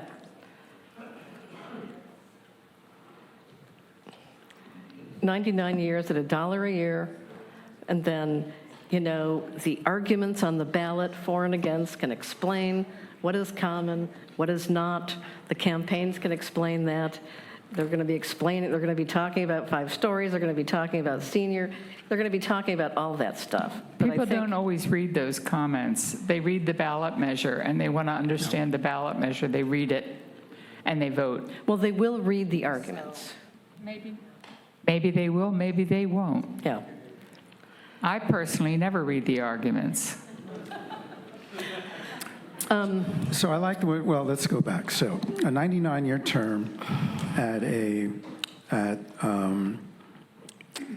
standard 1 year, $1 a year rent. No. I want something like standard and common in there. If we aren't going to be changing affordable 44-story to 5-story, and we aren't going to be moving seniors from senior affordable, do we still have enough words left? I just put in for 99 years at a standard $1 per year rate, and we are at. Or just say at a standard $1 a year. At a standard $1 a year is at 76 words. You can get rid of the word rate. It's already out. Okay, you know what I'm going to do? I'm going to ask for a 10-minute break and allow the city attorney and city manager to confer on this matter, and then we'll come back in 10 minutes. Sounds good. Thank you.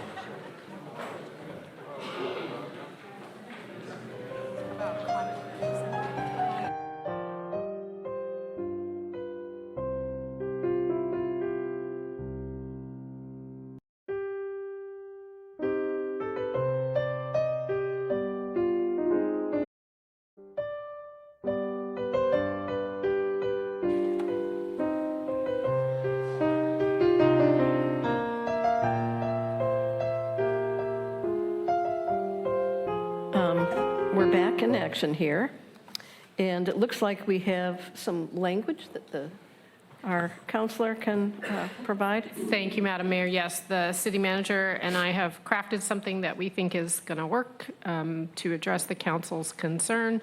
And this word was suggested by Councilmember Johnson, so thank you so much.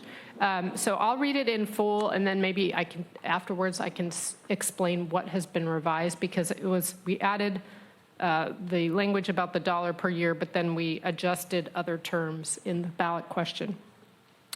So shall ordinance number 2026-01 approving agreements with Mercy Housing California 110 LP, including a ground lease of real property for 99 years at a rate of $1 per year, which is customary, and affordable housing and property disposition agreement, providing for the development/operation of a senior affordable 40-unit residential project for agricultural workers, which includes 2,653 square foot community space at 535-555 Kelly Avenue in the city of Half Moon Bay, and authorizing other related actions be adopted. Question. So that's the ballot question as revised. So I'll explain what we actually did to revise the ballot question that's in the package. So we removed, for a 99-year term and revise that to say for 99 years at a rate of $1/year, which is customary. And then we removed that provide to providing. And we removed to be located. So now it just says at 535-555 Kelly Avenue instead of to be located at 555 Kelly Avenue. And, and we removed removed serving from community serving space. So now it reads community space. So with those changes, we are at 75 words. And some of those words, we need to do a formal count with the clerk because some of the terms count as one word, some of the terms count as 2 words. So what I would suggest is if the council is amenable to that revision to the ballot question, that you also, as part of the motion, authorize the city clerk to make minor non-substantive changes that don't affect the substantive question that's put out to the voters. It would be helpful to have somebody make a motion. I think if we could have the motion up on the screen. I'll have that in just a moment. It'll have to say, adopt a resolution. Do we say as amended?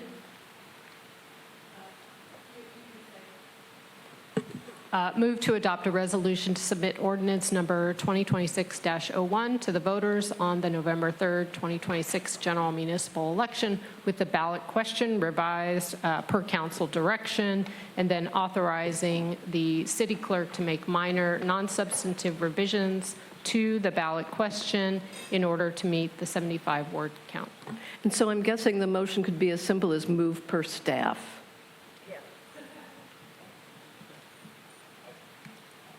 I'll do a stab at it. A lot of the city clerk minor adjustments, I didn't get all that, but let me try something here. I think you can just say move per staff. She just read everything. Okay. Per city attorney, or just that the city clerk make changes as recommended by city attorney? Okay.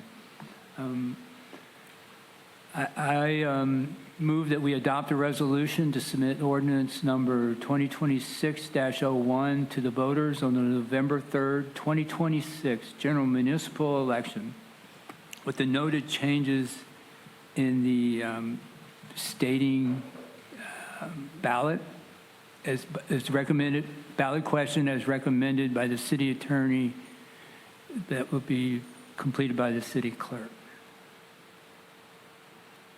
Does that work? Just to clarify, so those non-substantive changes to ensure that the word count, the 75-word count, is met. In order to ensure the 75-word count is met. Yes.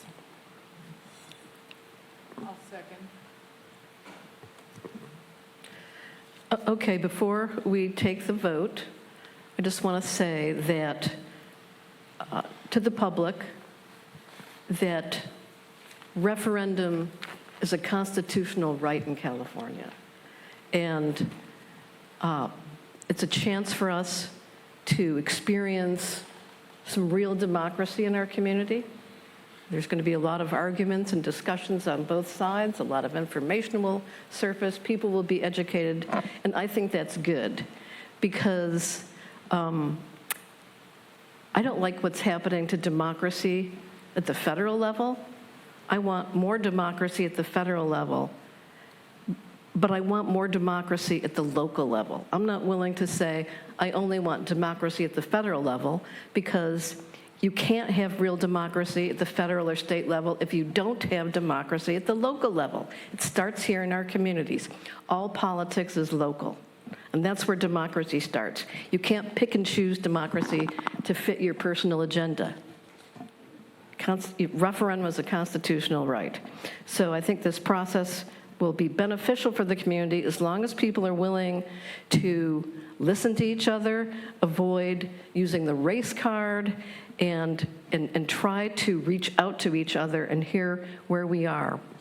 And the other thing I want to add is, there's lots of housing coming down the line. And a chunk of it's going to be affordable. And it's going to be affordable for farm workers, and it's going to be affordable for essential workers. There's some big changes coming to Half Moon Bay with new proposals. So, this referendum may prevail, it may not, but the point is lots of housing options are coming, and it's going to be for everybody. So don't see this as a negative. I would recommend not seeing this as a negative, but a chance to experience democracy and to make things better. Thank you. So could I have a roll call, please, on the motion? Councilmember Brownstone. Yes. Councilmember Johnson. Yes. Councilmember Nagengast. Yes. Vice Mayor Penrose. Yes. Mayor Ruddick. Yes. The motion carries. Thank you. Madam Mayor, before we move on from this item, I think there's still one more matter that needs to be discussed, and that relates to the ballot, the arguments. And there's the opportunity, if the council wants, to write an argument in favor, or obviously you have, as individuals, the ability to do that as well. So I just want to put that before you. If you want to have a discussion about that, make a decision about that tonight, because the clock is ticking to draft those arguments if need be. Yeah, I don't see a unified position on the issue of an argument, but what I would recommend is to provide all the information that's needed for people to be able to start working on their arguments, whether it's pro or con. Just put it out there in communication saying, if you wish to weigh in on this item, you can write an argument, pro or con. It has to be X number of words, has to be submitted by this date. It'll be reviewed by city attorney for compliance with election statutes or whatever it is. But I think we need to get that information out there. I would like to write an argument. You may. Yeah, as a city council member, not as a private citizen. Well, I don't think you're going to get agreement on that. Pardon me? I don't think you're going to get agreement on the city council taking a unified stand on the... No, not to represent city council, just to represent myself, but not as a private citizen, which is the other option. There are two options. You can write as a member of city council, or you can write as a private citizen. I have already said, sorry? Well, I was just going to say that if writing on behalf of the council needs to authorize that person to write the argument. So the council would need to authorize Vice Mayor Penrose to write the argument. But only if she's saying something on behalf of council. Correct. Can she say something on behalf as a city council member herself? She would be saying it as an individual. Right, but she's a city council member. Right. And she can do that, right? She can sign her name as a council member, but she would have to indicate that she is not representing the council through her argument. Right. Yeah. And all council members have that opportunity. I'm not going to authorize anybody to speak on behalf of me. So, No, that wasn't at all what I meant. Not at all. That wasn't clear. So if you're just talking about writing your own, that's great. That's Right, I'm talking about writing my own argument. Yeah. Yeah. But the council has to authorize that, don't they? Only if you are writing on behalf of the council. If you are going to write as the vice mayor, you can do that, but you would have to indicate that you were writing as an individual, not on behalf of the council. Okay, I think I get it.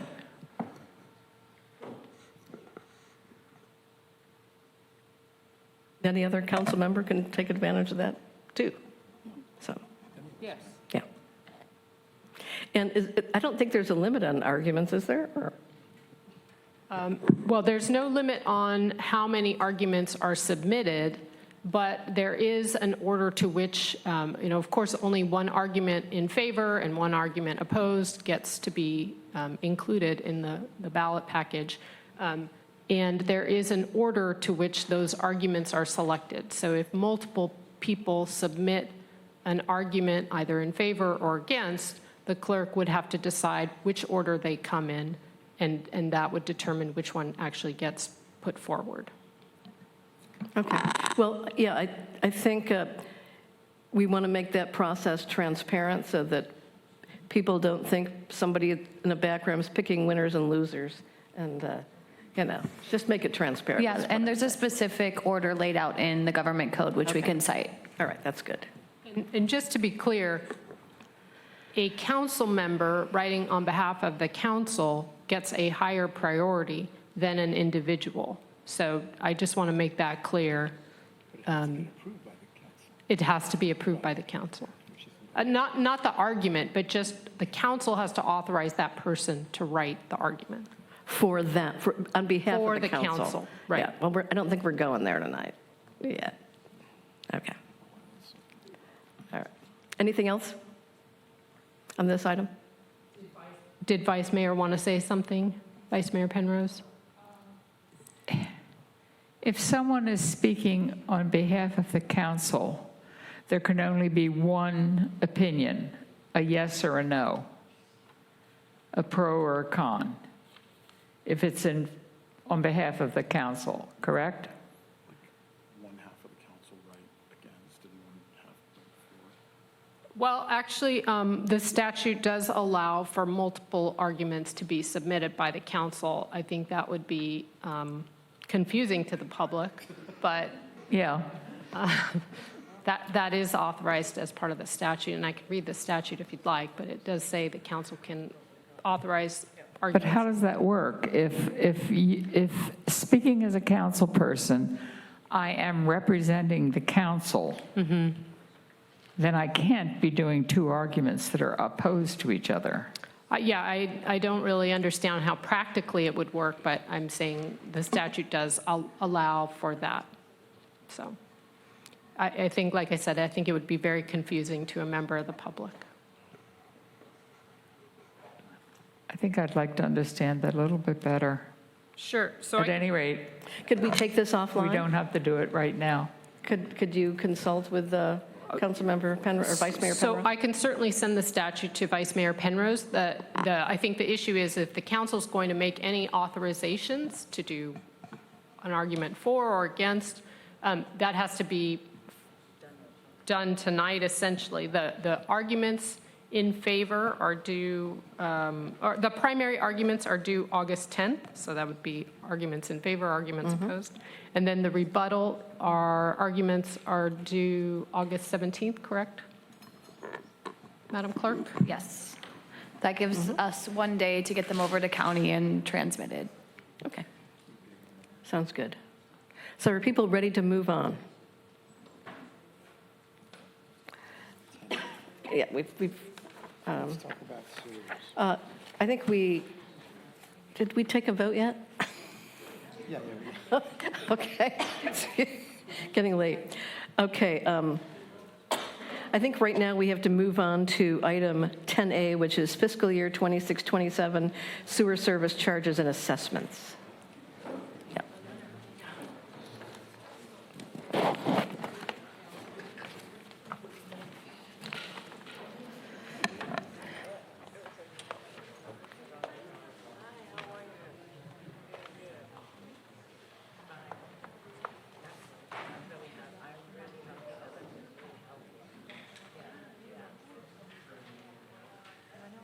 All right. Good evening, Madam Mayor, council members, members of the public. So tonight I'm going to be presenting the sewer assessments for 26-27. This is an annual item. The city provides sewer wastewater services for people in the city limits. And in order to do that, we have to do this process once a year. So the request for council is to adopt a resolution approving the assessments and charges, direct staff to file the assessment roll with the county, and then direct staff to bill assessments directly that are not on the tax roll. So very quick background, the city owns and operates a sewer collection system in collaboration with another agency called the Sewer Authority Mid-Coast, or SAM.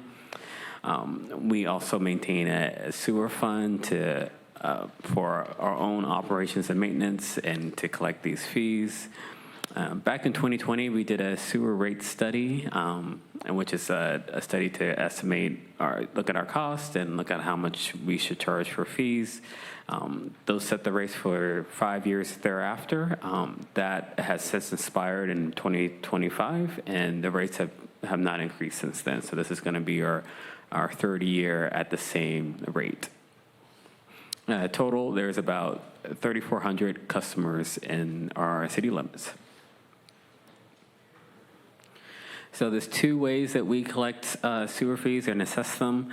The mass majority of it is that we ask the county to just put it directly on property tax bills. So we assess, we develop a list, we send it to the county, they put on the property tax bills that show up to homeowners on their December and April bill. There's a handful of customers that don't receive a property tax bill. In those cases, we directly bill them. We create an invoice and send it to them directly. So the county has a deadline of July 31st. So what the county needs from us is this council approval, a resolution, and the data of the parcels to assess. The total sewer assessment charges for this year, the estimated revenue is $7.5 million. Again, this reflects the sewer study that was done back in 2020, and the rates haven't changed since 2025. There's no increases this year, but we do need to consider a new rate study to be conducted this year so that it's ready for next fiscal year, 27-28. And there's an additional item later tonight on that piece of it. So again, short, sweet, the recommendation for this item is to adopt a resolution approving the fiscal year 26-27 sewer service assessment and charges, direct staff to file the assessment roll, and authorize the county controller to place the assessment charges on the county of San Mateo property tax roll. And 3, direct staff to bill assessments directly that are not on the tax roll. And I will love to take any questions. Thank you for that report. Yes. They're going up. As they must. Does anybody have any clarifying questions? Okay, I don't have any speaker slips on the sewer rates. Is there anybody in the audience who would like to address this item? Talk about,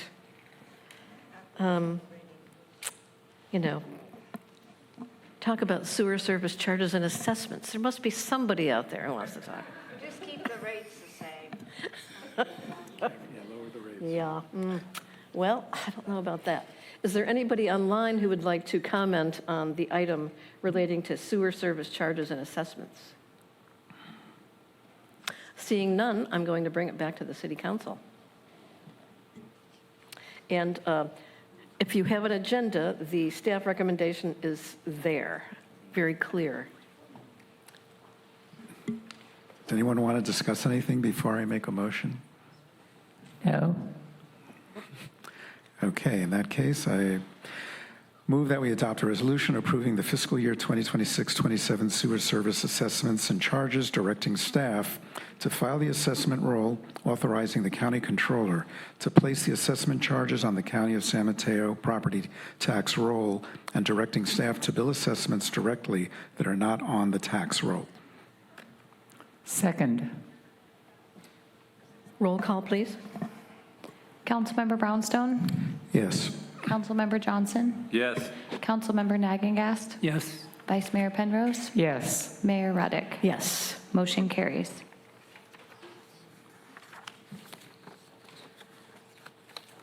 We tried to protect you against increasing rates. Didn't work out.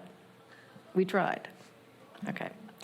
Item 11B, request for proposals for sewer rate study and adoption of rate-setting procedures under Proposition 218 and Assembly Bill 2257.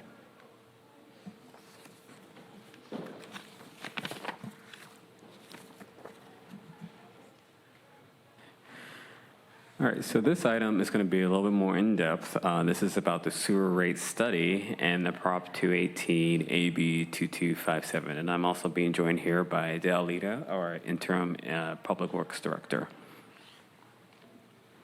So a little bit of a deeper background. As I mentioned, we provide sewer wastewater services in our city limits. And additionally, there's another agency, Sewer Authority Midcoast or SAM, which is a JPA that includes Montera and Granada.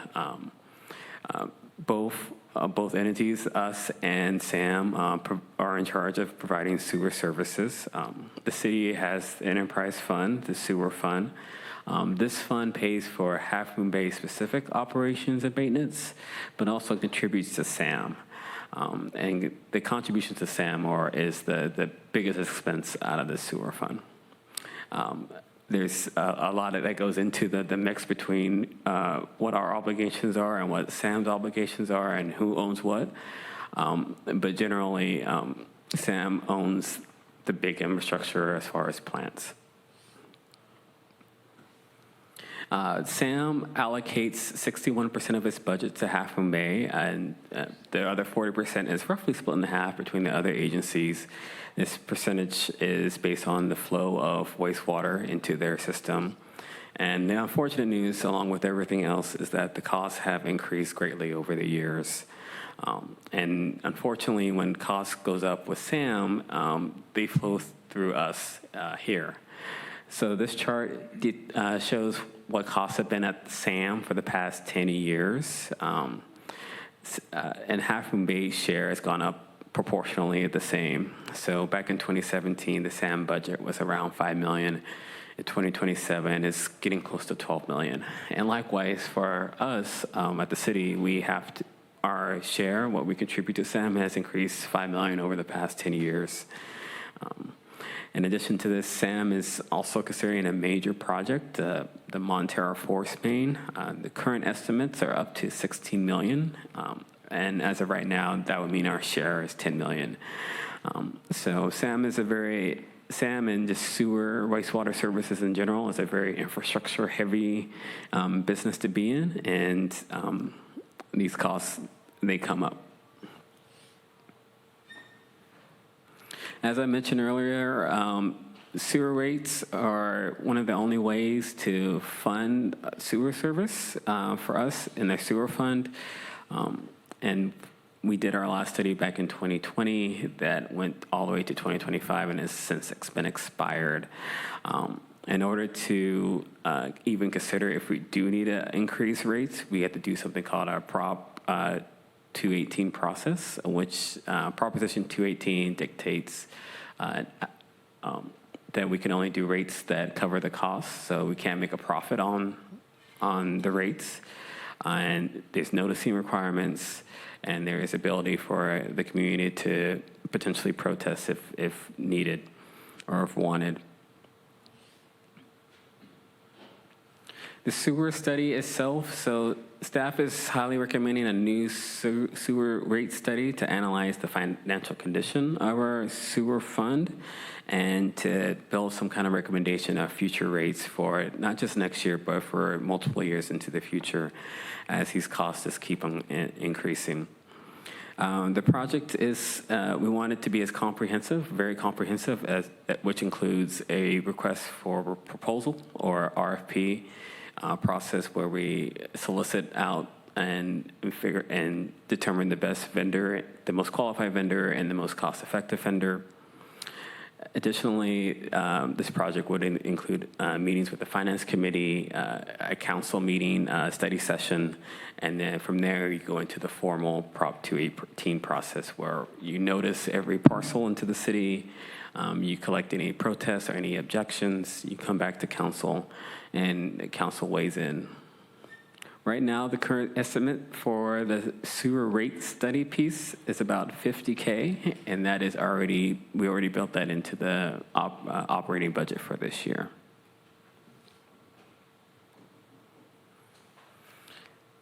So Prop 218 and AB 2257, as I mentioned, Prop 218 pretty much says, sewer rates can't be more than what it costs to provide. We have to do a public hearing and we have to notice. AB 2257, our Assembly Bill 2257, took effect in January 2025, and this is an additional optional process where it adds a process where people can have written objections. So with Prop 218, it was just a protest of saying, I disagree with this, but with AB 2257, tax ratepayers can have a written objection. They will have to write out their objection and the legal basis for the objection, and then staff has an obligation to compile it in an aggregate, bring it to council, and to discuss it. We would recommend this process simply because it's a more forward process. In addition, it's to make things a little bit easier on the back end. So Prop 218 and AB 2257, they work together, and the common term is a rate setting procedures. So there is a draft procedures in the agenda. Essentially what would happen is, so if council would approve, we would do the RFP, we would do a rate study, we would do the finance committee, we would have a study session, and then if council were to approve any kind of rate increase, under these new procedures, the city would have to notice, give at least 45 days to 45 days notice to parcel owners that they can either protest or object. As I mentioned, the objections have to have some kind of basis. From there, staff reviews them and then prepares a written response to the city council, and then city council considers the objections and responses before proceeding with the protest hearing. And the protest hearing is essentially a count of the protests. So as you can imagine, it's a significant amount of staff left. There's a lot of moving pieces. There is definitely the technical side, as far as with public works and engineering. There's a financial element to it. There's a legal element to it. And for all those different moving pieces, we're also recommending using a project manager. We are recommending using Kirsch and Associates. They are a finance and CPA firm and project managers.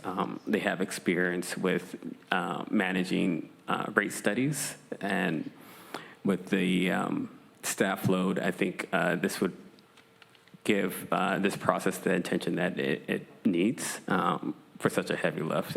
They would manage the RFP, they would manage the firm that's selected to do the study, and they would be available for all the meetings thereafter with the finance committee and the council. With that, the recommendation is as follows. Authorize a professional service agreement with Kirsch and Associates for public management support in the amount not to exceed $30K. To authorize a release of a request for proposals for professional sewer rate study services. And 3, establish sewer rate setting procedures under Prop 218 and Assembly Bill 2257. With that, me and Dale will love to take any questions. Vice Mayor?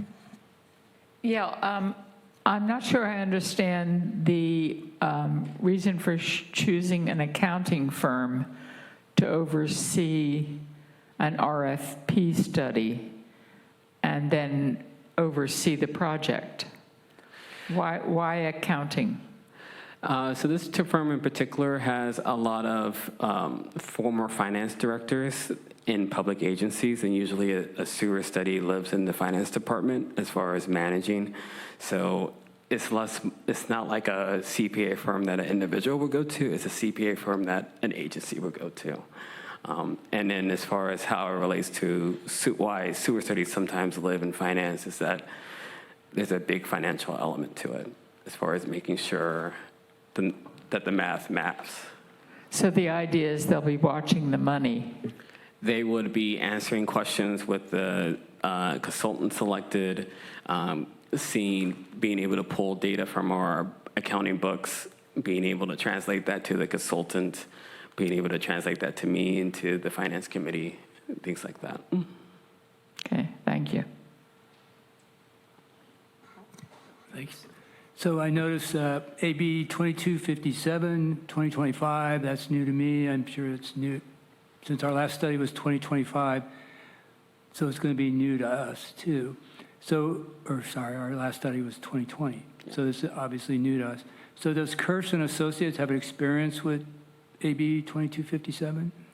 I don't think so on that point, on that portion, because it is new and it went into effect 2025. But Burke was gracious enough to, they have a lawyer on staff that was able to help us with these procedures. So we have some help on the legal side of that. If I may, I just add, yes, so our firm has an attorney, Michael Barrett, who's assisted jurisdictions in using AB 2257. In fact, I staffed a council meeting the other day where they went through the process of setting procedures under AB 2257. So it is out there being used, and we have had some experience since its enactment in the process. And it does provide just another layer of defensibility that we think is a good idea anytime you go through these rate procedures. Okay, thank you. Anybody else with questions or comments? Or a motion?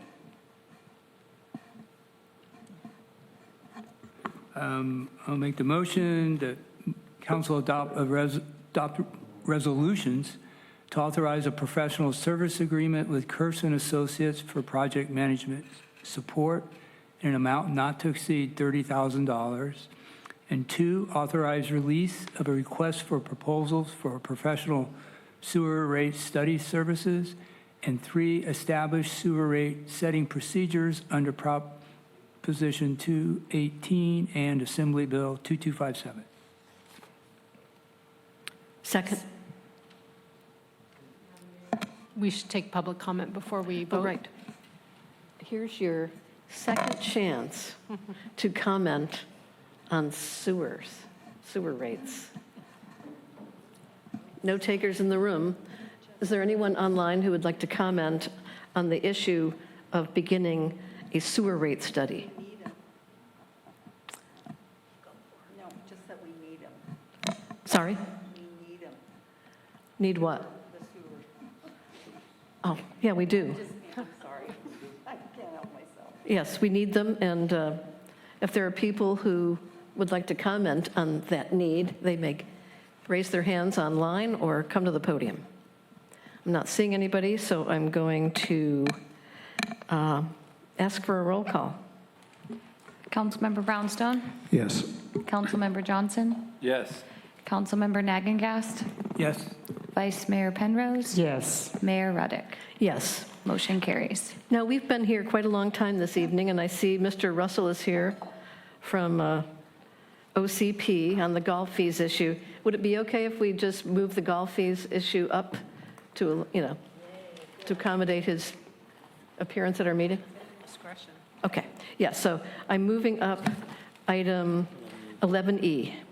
So this would be the amendment to the agreement for the golf facilities fees. Through the mayor? Yes. So I'm going to recuse myself. I'm employed by Ocean Colony Partners, so I will remove myself from the room. Probably a good idea. Yes, thank you. Okay, who will be making this report?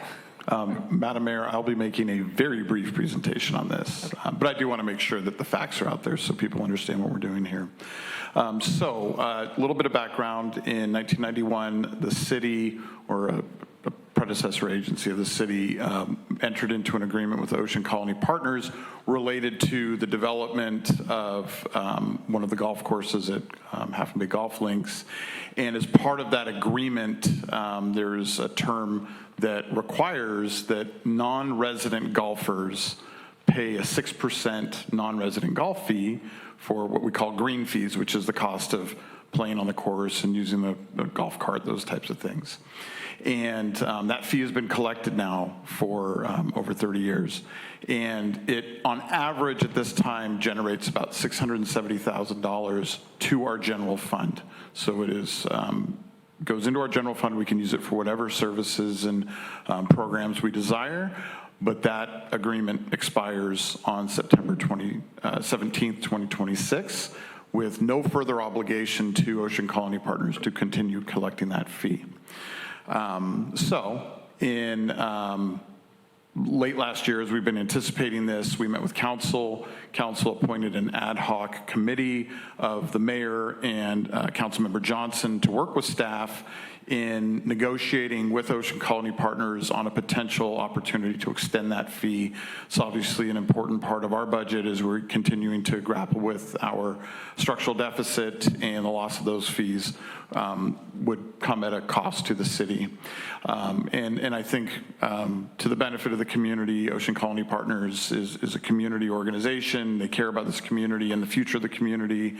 I think having a well-run city and well-run facilities is important to the golf course as well. So there's a mutual relationship there. And so we've had a successful negotiation with them that we think is fair and is something that we can support going forward. So we're grateful to the ad hoc committee and all the work that they did working with Ocean Colony Partners. And there's longstanding relationships there that I think have helped.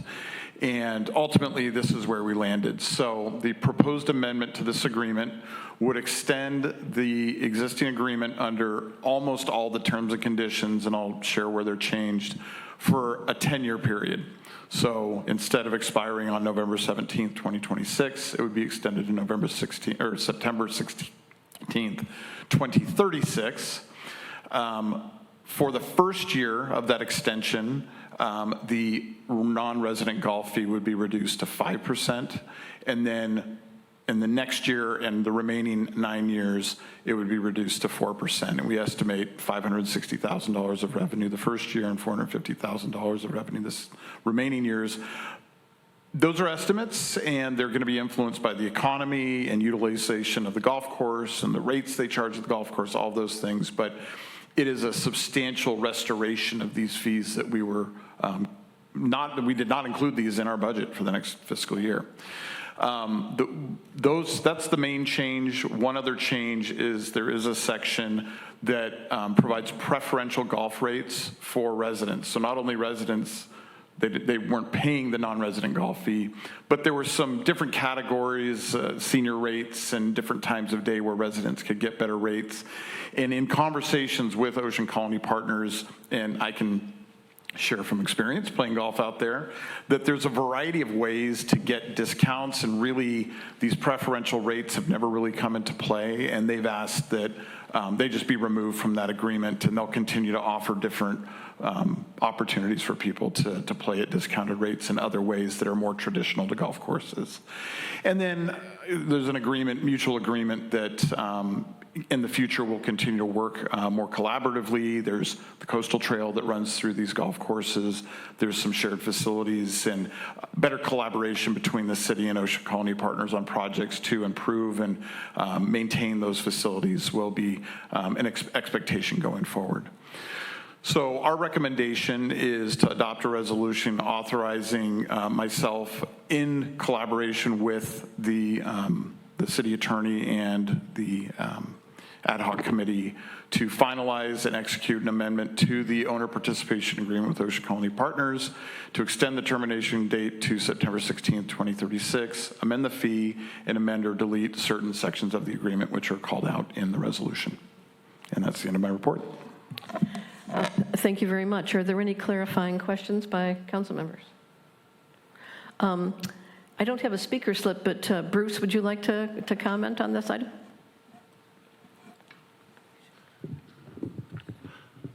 Can you hear me okay?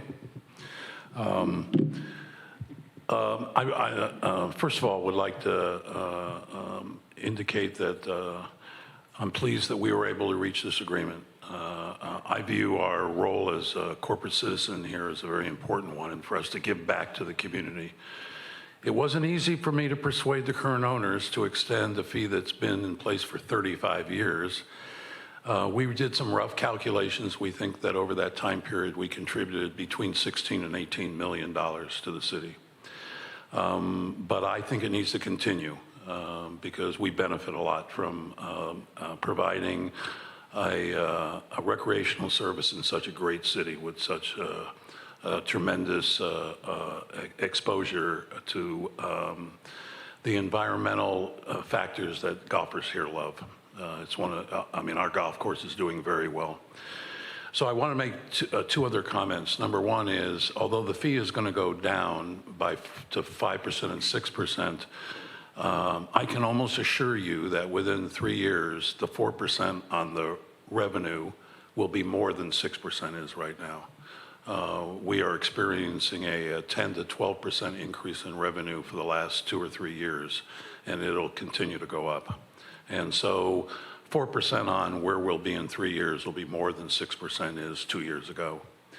The final thing I encourage you to do is to, let's get this negotiated and signed. You might know that the golf course is for sale. And I think it would be in your best interest to have this executed before that sale occurred. Because not everybody that might buy that golf course would have the same perspective as Ocean Colony and Plumbers Union, and I live here, of course. And so I encourage you to, let's move this forward before there's some change in the ownership. Okay? And thank you for your assistance in beating me up. Yeah. Mayor Ruddick. Thank you. Thanks for everything, Bruce. Thanks for working with us. And thanks to staff for collaborating, and I think this is a good deal for us.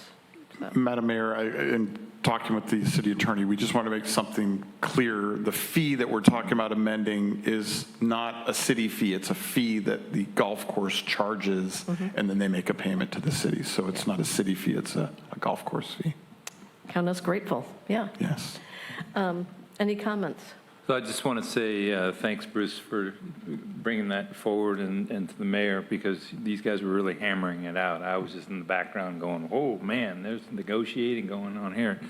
But I also think it's pretty cool, Bruce, because what you brought forward, Ocean Colony's brought forward, is like coming into the Ritz and how it's supposed to look and all the little maintenance things you brought forward, which I have actually brought forward to the mayor, too, like a couple months ago with one of the planning commissioners. We did a drive-by. I go, what is missing here? What's wrong? What's the look and the feel?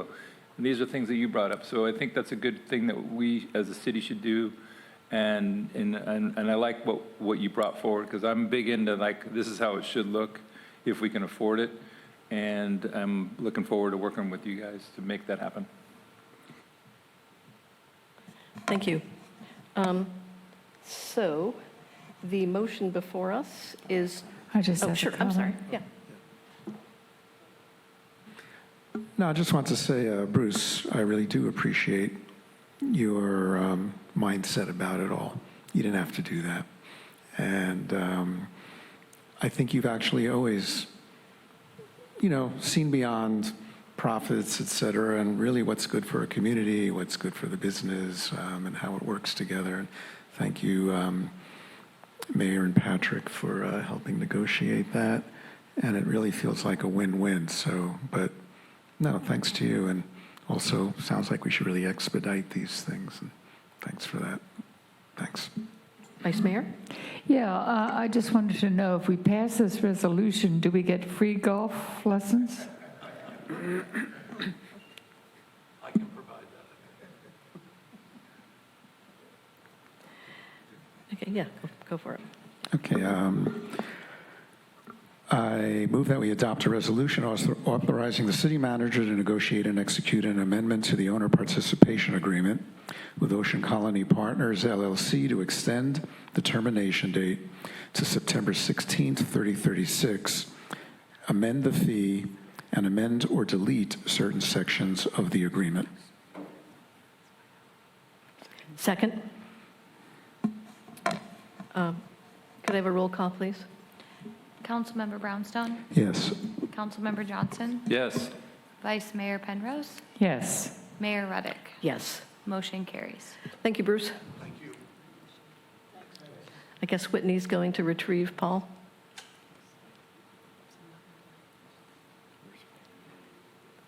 Ball's out there someplace. She's getting him. Okay.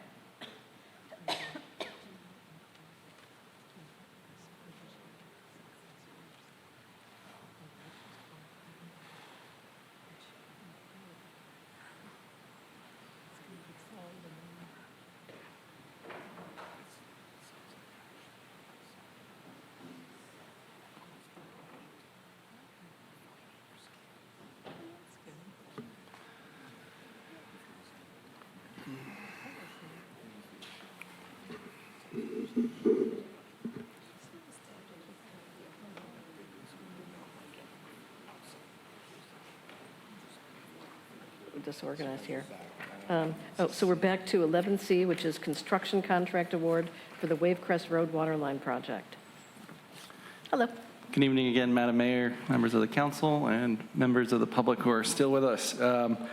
My first item tonight is our construction contract award for our Wavecrest Waterline project. So this is, so we put this project out to bid in June. We came back, we got 7 bids back, and we're coming to you tonight with a contract award to hopefully break ground very soon out there. So a quick overview of what this project is. This is a new water main extension down Wavecrest Road. Currently, the 8-inch main stops in front of Cameron's restaurant, close to the hotel there. And Smithfield does have water service, but it's provided via a very old 2-inch line that starts at that point in front of Cameron's and runs the whole way. So we've had problems with this main in the past. It's undersized. We get at least a couple of breaks a year in it. It's been problematic for the city. Did you say 2 inches? It's a 2-inch main today, yes. And so this would be replacing it with an 8-inch main, and that main would be located in Wavecrest Road and under CCWD's ownership at the completion of the project. So in addition to the main extension, we're putting in 5 new fire hydrants on Wavecrest, including 3 at Smithfield, and then restoring roughly the northern half of Wavecrest Road where that work is going to occur. Because of the project's location close to the Wavecrest ditch, which has some jurisdictional limits and sensitive habitat, there will be an environmental protection component with this project, as well as traffic control given the narrow road width. So we're doing this project because I mentioned the aging infrastructure. I think we had a break last month that costs around $8,000 in additional leaked water just that we had to pay just from a leak, and this happens a couple times a year. This main extension is going to provide better pressure and flow to Smith as well as the other businesses along the road. It'll provide additional fire supply and ultimately better water quality at Smithfield. And it sets us up for future projects moving along. So this is kind of the first phase in several projects planned at Smithfield. Back in the fall last year, we took to Planning Commission a CEQA document and a coastal development permit to approve phase 1 of the Smithfield master plan, which included a new parking lot with paved parking and walkways, stormwater infrastructure, as well as the water main extension. So this is kind of the first part of the first phase of that project moving forward. I mentioned we advertised this project back in June. We didn't know what type of reception we were going to get or where prices were going to be because we've seen a lot of price volatility recently. But we got a really strong bid response. I think we had a pre-bid mandatory on-site meeting. We had 17 contractors come to. So, there's a lot of appetite out there right now for this type of work. And as a result, we got some really strong bids relative to our budgeting and our engineer's estimate, which is great. Our low bid for the project, which is part of our award, is to Golden State Construction and Utilities. As part of the bid assessment, we do a statistical analysis on the bids themselves to see if there's any abnormalities that would be questionable. We also contact Golden State, make sure they understand the scope of work. We also go through their list of references, reach out to the other cities that they've worked with. One of the ones that really was good to see on their list is they have recent work with CCWD. So they completed the emergency main repair that was finished in 2025 along Highway 92. That was about a mile of water main, very close to Pilarcitos Creek. And so they had similar access challenges, environmental constraints, and the referral from CCWD was very positive. So they finished that project on budget and about a month earlier than originally scheduled. So they were really pleased to see the low bid, and we're excited to be bringing this forward. Currently, we have a little over $1.7 million in funds for this project. That was included the $500,000 that we requested at the adoption of the CIP budget earlier this year. We're estimating around $1 million for the cost of construction, including inspections and other CCWD fees. We're planning to start work August 3rd, and we have about 45 working days. We're hoping to be done at the beginning of October. It's coming in under budget. Yep. So our recommendation is adopt a resolution accepting the submitted 7 responsive bids, authorizing the city manager to award and execute our construction contract, and approve a 20% contingency budget. And I'm happy to answer any other questions. Thank you. That is great news and a good presentation. Thank you. Any questions from council members? Vice Mayor? Yeah. Is a 20% contingency fee typical for this kind of work? 20% is higher than normal. Typically, you would see between 10 to 15%.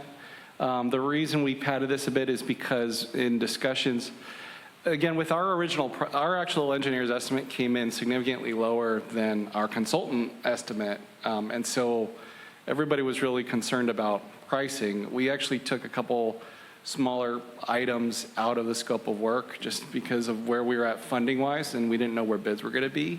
Now that we see that we've got a good price, we'd like to explore adding a couple of those items back in. For example, as part of this work, the existing water fountain that is out there at Smith that's tied to the 2-inch would be disconnected, and the plan would have been that our public works team would come in and install a new fountain upon completion of this project. But ideally, if we can stomach some of those small additions as part of this project, we can get all this work done and have the fields, in top shape for the fall ball season.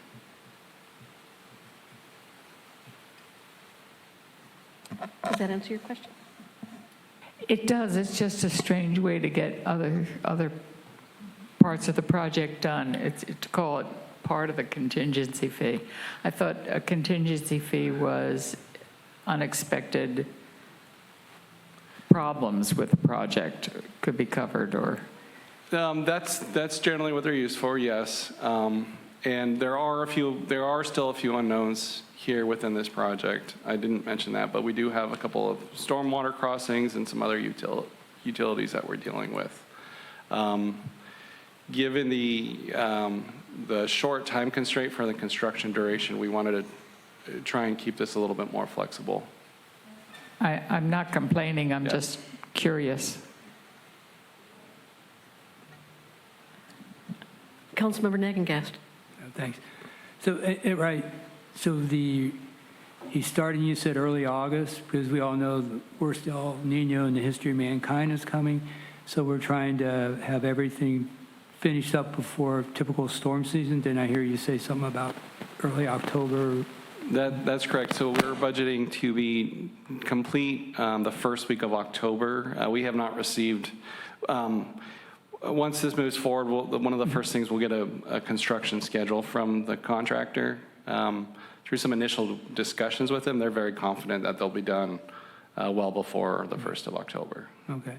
And that contingency, as you mentioned, for potential change orders or unknowns, but also if there's some work, if there's some other work, there's always the ability to come back to council if you need to authorize spending. I see your budget has it, right? So, if there are some other items due to very favorable bids, it's kind of odd how, usually the engineer doesn't want to be low bidder. In this case, obviously, we got some great bids, so. We did, yeah. It's good, yeah. Thank you. Anybody else? Okay. Paul, would you like to make the motion then? Sure. recommend to adopt a resolution authorizing the city manager to award and execute a construction contract to the lowest responsive and responsible bidder, Golden State Construction and Utility, Inc. of San Francisco, 20% in the amount of $774,000 and approve a construction contingency amount not to exceed $154,800 for the Wavecrest Road Waterline Included in the Project, which is overall CIP project number 9004, for a total construction budget of $928,800. Is there a second? I'll second it. And we do need public comments. Yes. So the item is, I've already moved on, sorry. Construction contract award for the Wavecrest Road Waterline Project. And is there anybody in this room that would like to comment or ask questions? Naomi, come on up. I'm really happy that you guys are finally doing something down at Smithfield. I used to water the fields with a water hose, and I'm glad to see that you're doing something, and especially for the kids. It's long, long overdue. Naomi, tell the story about Cowboy Kevin, what happened back in the day. Oh, no. She used to pay him, and he used to drive his car without a license, so this doesn't go anywhere, and with a garden hose in the back of the vehicle, and watered all of Smithfield back in the day. That's how desperate we were to get that degree. RJ, welcome. Thank you, Mayor, Vice Mayor, and City Council. And I'm just preaching to the choir. I think you've done some due diligence. I just always want to be cautious of low bids, because I think we had the same problem at Carter Park, right? We took a low bid, and so it sounds like you've done the due diligence, but low bids scare me, you know? So no criticism, just awareness. The other little piece I want to point out, which I'm sure you're already aware of, when you're looking at water fountains, are you considering refill for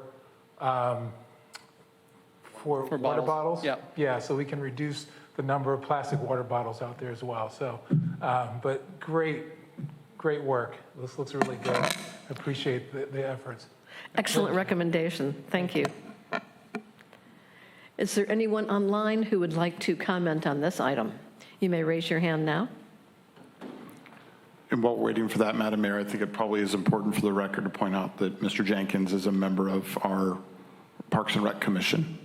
Yes, Mr. Jennings is a very active member on our Parks and Rec Commission. Thank you, RJ. Thank you. Yeah. Okay, could I have a roll call, please? Councilmember Brownstone? Yes. Councilmember Johnson? Yes. Councilmember Nagengast? Yes. Vice Mayor Penrose? Yes. Mayor Ruddick? Yes. Motion carries. Thank you very much. Okay, so now we're moving on to the professional services agreement with Brush Hog Tree Care. It's still me. Okay. So this item is another construction contract. This is actually a maintenance contract for our landscape medians along Highway 92 and Highway 1 through town.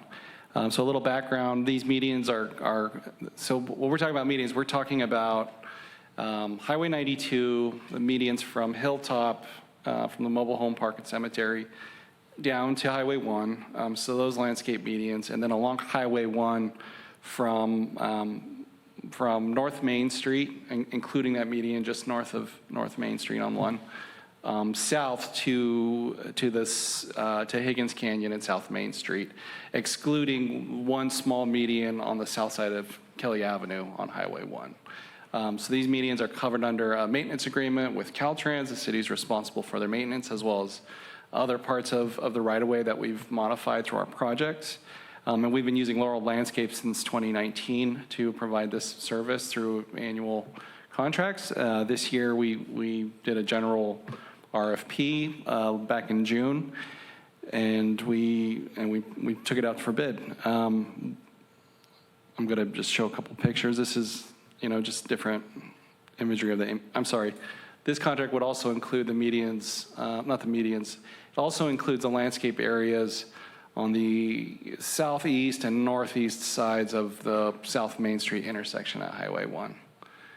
And when I say maintenance, what we're talking about is weed removal, edging, removal of trash, and landscape repairs or irrigation repairs as needed. So I mentioned we put this out to bid in June. We came back, we received five proposals with Brush Hog Tree Care as the lowest bidder. We followed up with, just checks on their references. They worked for Filoli, the historical site. They worked for Coastside Fire Protection. They've worked with RCD, providing similar services. And I think at the Harbor District as well. They came with a low bid. They provided all the qualifications and certification needed to provide this service to the city. And they're very excited about the opportunity to do some maintenance for us. This is a one-year contract with an option for the city to renew that annually an additional 4 years if we're satisfied with their work. And with that, I'll take you to a recommendation to authorizing the city manager to approve and execute a professional services agreement. Vice Mayor. Yeah, are they also responsible for pruning things and for replanting dead plants? What's the extent? Yeah, so within the medians, their responsibility includes weekly weed removal. I think it's monthly edging and monthly trimming back of bushes, overgrown bushes within those areas. But not replanting things that are dying or? Not replanting, no. Okay. Replanting is not included. An additional enhancement to and this is not included, I think, in Laurel's, in our prior, it hasn't been included in our prior contracts. Yeah. And I should say, there are things we can look at amending or expanding if that was a desire. But this contract is kind of set based on the prior services that have been provided to the city. And do you know who chose the plants that are put in the median strips? They vary, but I know several other projects, like for instance, South Main Street was part of that intersection design, and I believe those were done by Kikuchi Landscape. Kikuchi and Kenkel. Actually, I think they've done several of the landscape planners through town. I can't speak towards all of them, but I know in their choice of plants, they were targeting things that were going to be low maintenance for the city. Yeah. And then the other question I had was, you said you were describing the scope of the project, and you said that a strip of Kelly would not be included. What exactly are you talking about there? So there's one island that is just south of Kelly Avenue in front of Cunha Intermediate School, which is not included in the city's current maintenance agreement with Caltrans. It's kind of a weird little gap in our maintenance. And so Caltrans is supposed to be responsible for maintaining that median, and so that's why it's not included. It looks like hell. Are we going to be talking to Caltrans and try to figure out a way to have them give it to us or whatever? I'd be happy to have those conversations with Caltrans. One thing that they are very good about is anytime we come to Caltrans with a project for an encroachment within their right-of-way, whether it's an expansion of our trail network or a new bridge or something, they always like to add into our requirements an amendment to our maintenance contract to expand it and add whatever additional area we're touching. And so through that process, our maintenance commitment has grown kind of gradually over the years. Yeah, generally, Caltrans is more than happy to hand over responsibility for those things, but they're not going to provide funding for it. So it's really a decision we would make, is it worth taking that on and the financial burden of it in order to enhance the... It would be nice to know what the cost of that would be, because it is a disgrace. And We want our medians to look good. Could we look at that, try to figure out what it would cost to include that portion? Absolutely. And one other thing, Dale, I want to clarify, the section of the median north of North Main is also not currently within our maintenance responsibility, but will be when we complete the Highway 1 North Safety Project, because we will landscape that. So maybe that's a time where we could look at adding those two sections to the maintenance agreement and to this agreement. No, you are correct, Matthew. And actually, in fact, that existing median is going to be almost completely destroyed as part of the Highway 1 North project through construction because of our requirements to shift lanes to provide enough space for travelways.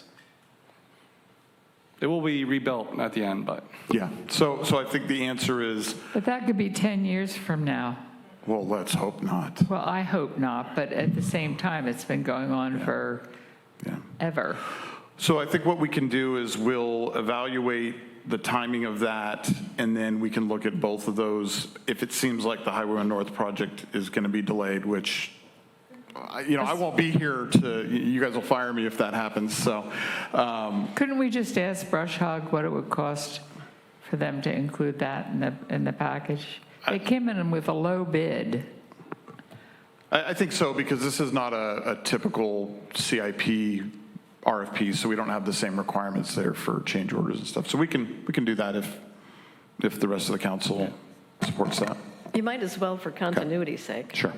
And remember, it's not just the cost to maintain it, but we don't want to maintain what's there now. We would need a project to enhance it. So we can work on that. We'll bring it back in the near future. Thank you. Councilmember Johnson. At the bit at this one.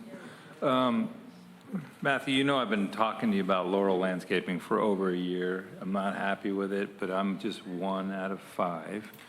And Dale, thank you for taking charge of all this stuff. But I just felt it was a blow and go. The boulder was broken. It's sitting there. It was like having a china bowl there broken. And I'm sitting there looking at a boulder that was a boulder, and it was actually a fake boulder for months. We've got the DG that looks just wiped out. It's the stamped gold DG that it's been there forever. The plants, half the plants are dead. You leave out of town, and the Vice Mayor brought that forward. I'm not sure which ones you're looking at, but I think you're getting at that point where it's burned out. And what we got here also, where the sheriff, don't take this, Captain, don't take this personal, but I think they're shooting the cars out of there and they're breaking the water lines, because I've been noticing your water bill is the same amount every month. That's impossible. So there's got to be a broken pipe there, and you're not turning them on. So do we have an irrigation system that works on all mediums? No, there's no way, because there's no way your bill's the same amount every month. I believe several of those medians, we do have irrigation meters installed, but we have not been irrigating. Yeah, there's no way, because I watched the bills, so I know they're not working. So they're not going to be able to fix that, correct? That's going to be something we have to do? So within the RFP scope, there's an add item for irrigation repairs in there. Okay. So that's outside of their base fee, but it's included within that. So we can ask them to do landscape repairs as needed, irrigation repairs. Because we definitely need it, and then those plants are just desperate need of watering, but they are drought tolerant plants, but they're burned out. So we need to kind of, and I don't know what the rest of the council wants to do here, but our medians need some help. And I'm kind of hearing it already on the Vice Mayor. And I don't know if we have that kind of for the budget, but we need something. And the gold DG doesn't cost that much, and that enhances it. So I'd like to put something in there where the watering system works and try to get a budget, if we can, if other people will agree with me, is to bring back the life that we used to have on those medians, because they were beautiful at one time. And there's clearly, when you leave out of town, you look to the left, you'll see this beautiful bush that was there. It's black and dead. And no one's taking care of it, and no one's removing it. So I know we got a cheaper bid, but these are tree guys. And I know this family too, they're cool people.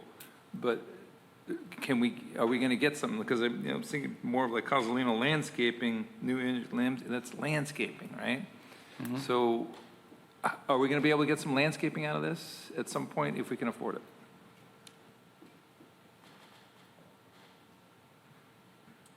Okay. Councilmember Nackengast.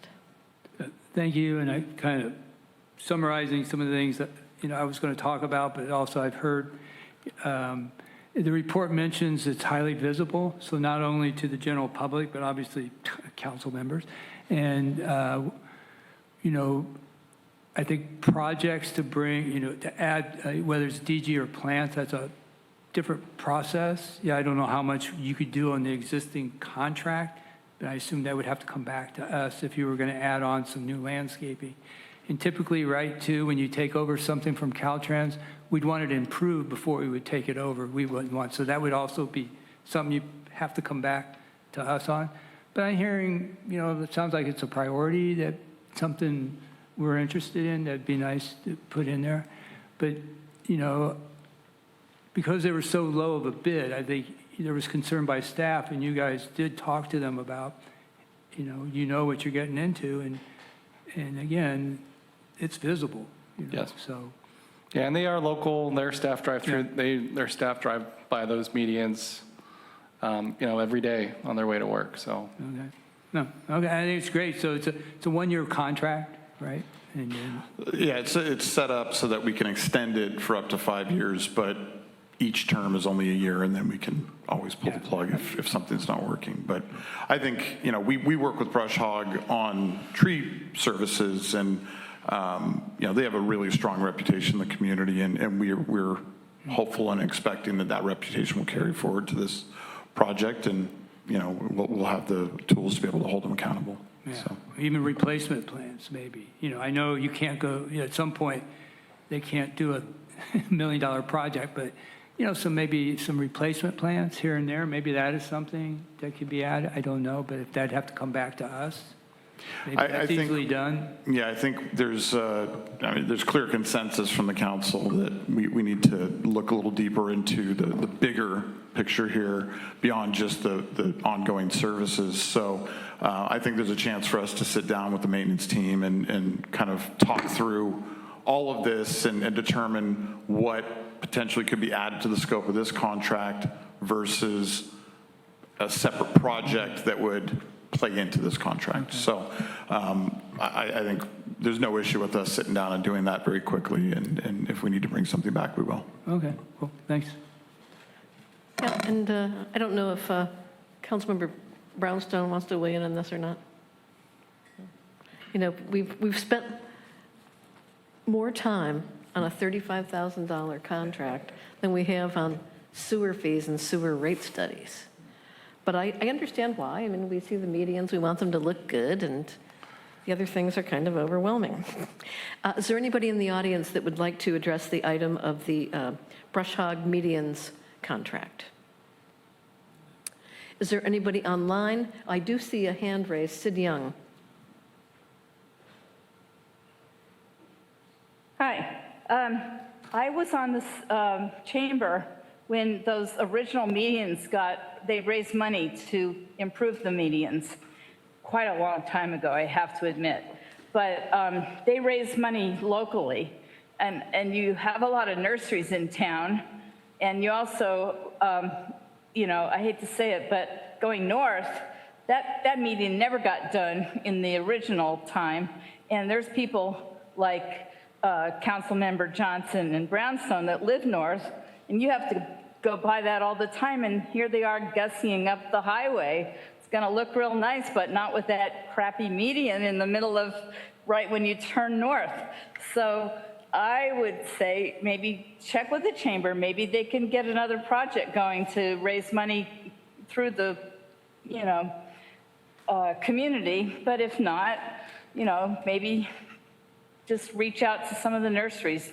And I'm definitely in favor of at least doing a pastiche or a small temporary median there on the northbound one, because it's looked like L since the chamber did the nice ones. Thank you. Okay, I'd like to move this item because we have another large item before we can call it a night. I recommend we adopt a resolution authorizing the city manager to execute a professional service agreement with Brush Hog Tree Care, Inc. to provide citywide median landscape maintenance services for fiscal year 2026-27 in amount not to exceed $35,400 with up to 4 optional one-year extensions. Do we have a second? Second. All in favor, say aye. Aye. You want a roll call? Okay, we would like a roll call vote, please. Councilmember Brownstone. Yes. Councilmember Johnson. Yes. Councilmember Nagangas. Yes. Vice Mayor Penrose. Yeah, I'm going to be voting no, and my reason for voting no is explained by the questions that I've had. I think we need a larger scope to this project. I don't want to be doing a whole second project after having completed this one. I think it's a waste of energy and time and money. So I'm voting no. Okay. Mayor Reddick. Yes. Motion carries. All right. So we're moving on to item 11F, which is agreement for law enforcement services with the San Mateo County Sheriff's Office.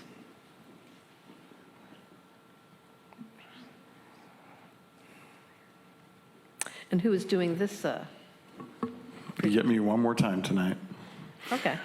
So, final item of the evening, regular business item, is our law enforcement agreement with the Sheriff's Office. I brought this forward 2 months ago with not for a vote, but just for discussion about the extended agreement. So I'll give a little bit of background, but I'll try to move quickly.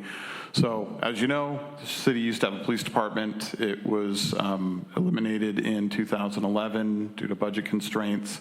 At that time, after an RFP, the city chose the Sheriff's Office to provide those services.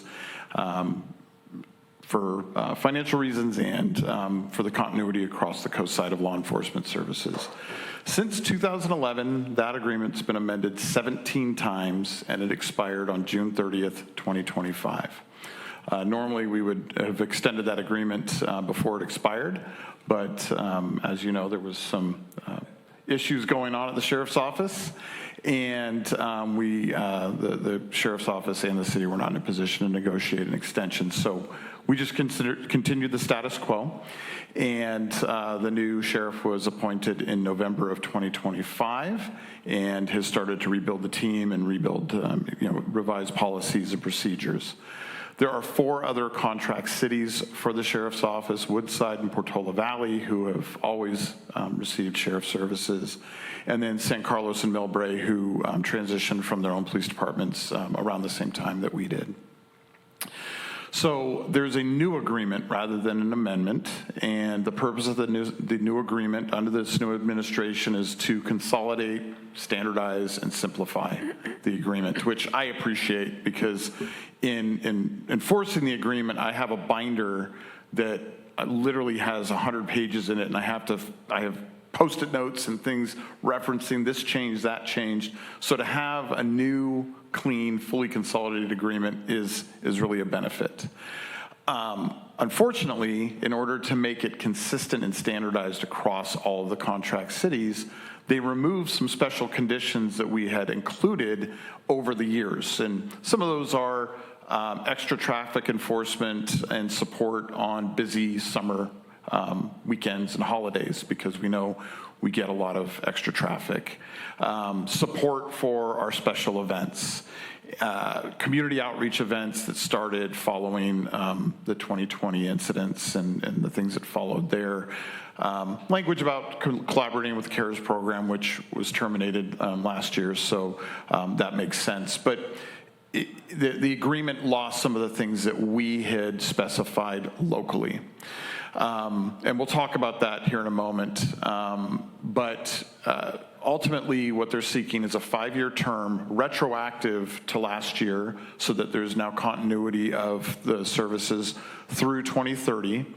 Either party can terminate on July 1st of each year as long as there's been a year's notice. And this agreement set the rate for last year at $6.6 million, which was about a 6% increase over 24-25. Additionally, they provided an amendment for this fiscal year. And this is a little complex, but this is how it works, is the sheriff actually is legally required to consistently charge fees across all of its contract agencies. It can't charge different fees to different agencies.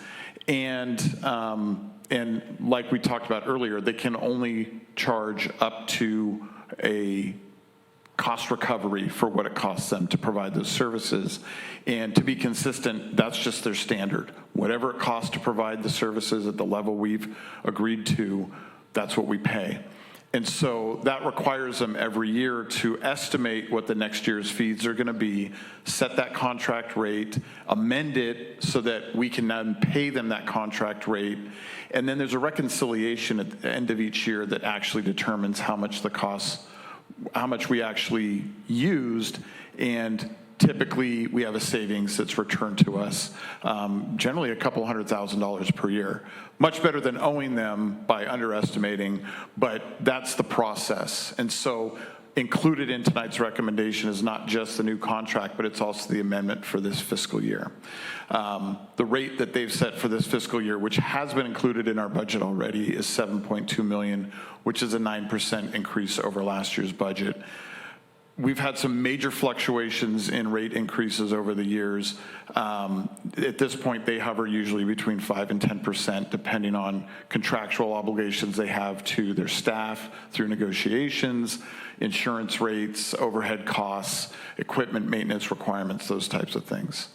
So what I want to talk mostly about is the items that they removed. So at the last meeting where we talked about this, an ad hoc committee of council members Brownstone and Nagengast was appointed to work with staff, meet with the sheriff, talk about those changes, and see if we can't create a situation where we can include some specific things that we want in the agreement. That meeting happened. I think it was a productive meeting, but ultimately, there is no wiggle room for the sheriff to modify the contract. They really, coming out of the gate, they want to keep them very consistent. But they've said all of those services are available to us, and it's based on us working with the captain here locally, who we were able to select through an interview process, to ensure that there's capacity and the opportunity to provide those services. And as you know, we've got a great relationship with Chief Allen. He's very dedicated to the coast and really committed to supporting the city and its needs. And so I'm confident that this approach will work. And there are tools we can use if things change in the future.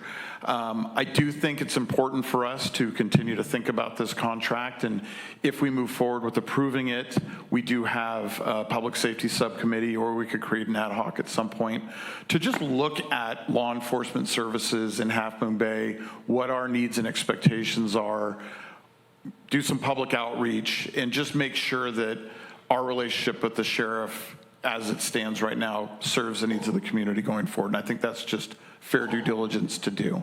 But my recommendation is to move forward with what's been proposed, to continue to work with Chief Allen on those specific needs. And again, he's been very responsive to everything we've requested so far. And then we've talked about a couple of things that we could do to give the council and the community opportunities to provide feedback. The first one is the contract allows for an annual report. So there's a lot of data that's collected by the sheriff's office. The community and I think the council and the city are very interested in that data. The chief is working on providing quarterly updates like we used to get on that data, but also there will be an annual report that'll happen throughout the county, but we'll get a specific one in January or February of each year based on the prior calendar year's operations and data. Additionally, the chief has agreed that he is happy to come back anytime to meet with council to talk about how things are going. So what I propose is we just kind of create a policy that each June, so that's on a 6-month cadence, and it kind of catches us before the beginning of summer really heating up and the 4th of July activities and some of the challenges we have there. We have an interim report where we can talk about how things are going, we can hear from the community, the council can make some requests and we can talk about them, as well as any additional times. And again, the chief has been very agreeable to doing those things. One last clarification I just want to make clear is the contract that's before us is strictly for sheriff patrol services. 911 dispatch is a separate department of the county, and it's a separate contract that we have with the county, not included in what we pay to the sheriff.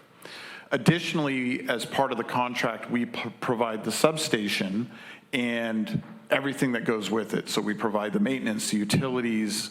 The county provides its own furnishings and other things, but those costs average between $30,000 and $50,000 a year, depending on what the needs are. So just wanted to provide that context that there's more to our public safety costs than just the sheriff's contract. Our public safety budget also has our animal control contract with the county, some JPAs that we're part of that provide other services, but that is why public safety is our #1 expenditure here in Half Moon Bay, as it is in most cities. It's not just the sheriff's contract, it's other things that come with it. So that was a lot. Very quickly, happy to take any questions. I'm sure the ad hoc committee is happy to share any of their insights from our meeting with the sheriff as well. So. Good presentation. Thank you. You've absorbed and can articulate a very complex situation. Thank you. 9 years of dealing with it, so. Thank Very you. good. So would members of the subcommittee like to weigh in?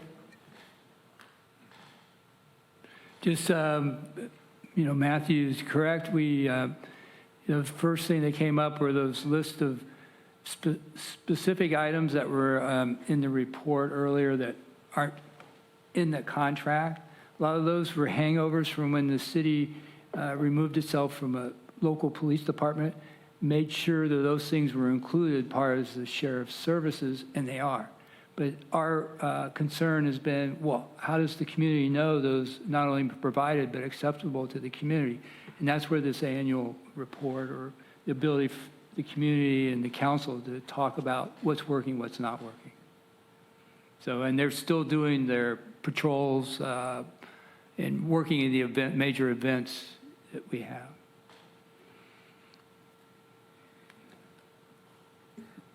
Yeah, I think we have a really good relationship with our current chief. I was a little concerned about, relying on great relationship over time in case the new chief leaves and what things, ought to be in writing. But I like the idea of having a very detailed report on each year more, here's what you got, for your buck.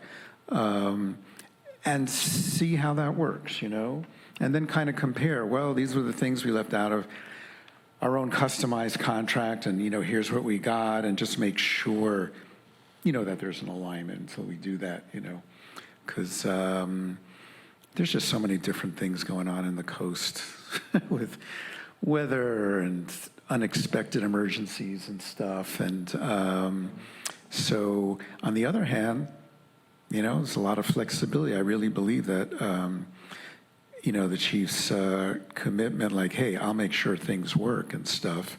And, well, he happens to really like the coast a lot, too, so that doesn't hurt. So we're lucky that you're here. But this is what you're doing for every one of your contract cities. So all the contract cities are, willing to go along with this different way of doing it, which puts less stress on the sheriff of having to customize everything, and then each city saying, well, why didn't you put this in our contract, looking at it from their perspective. So I appreciated looking at it, from the other side.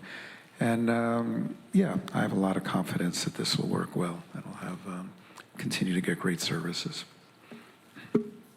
Thank you for that report from the subcommittee. Great, good job. I do have one speaker slip, Nancy Fontana. I'm really tired. I had planned to come to a meeting sometime and say something during the public comment session, but I wasn't able to get here early enough tonight, and then saw this was on the agenda. Little did I know it would be almost 11 o'clock when I could finally say something. So I'm in support of this agreement, but more importantly, I was hoping to report my personal observations. It's been a very quiet transition. There's a presence, a quiet presence, but there's more of it. And I go through town regularly. I live in Arleta Park. We get our mail delivered to the post office, so it's almost a daily thing. Some days no, but some days more than once, because I usually forget to do something. I also go to El Granada fairly regularly. And just today at the library, I was with friends who are from Montera and El Granada and Half Moon Bay, and I asked if they had noticed anything, and they're kind of like, well, not right. I said, well, no, it's a little so. Well, yeah, well, we're seeing a little more. A presence, more of a presence, but it's not overbearing. It's not like there's a new sheriff in town, and so I think it's a good thing. I also talked to some residents in El Granada because I go up there regularly, and they noticed over 4th of July one spot that really had problems a year ago. Didn't have nearly the problems with that. And the same thing happened here in Arleta Park. So I think it's working well, just so you know. Thank you. Sure. Councilmember Brownstone. Not to tell a personal story, but we've had a few others tonight. So just want to comment and thank the sheriffs, especially because you just reminded me about the issue of fireworks, which we spent a lot of time and got a lot of comments on over the last few months leading up to July 4th.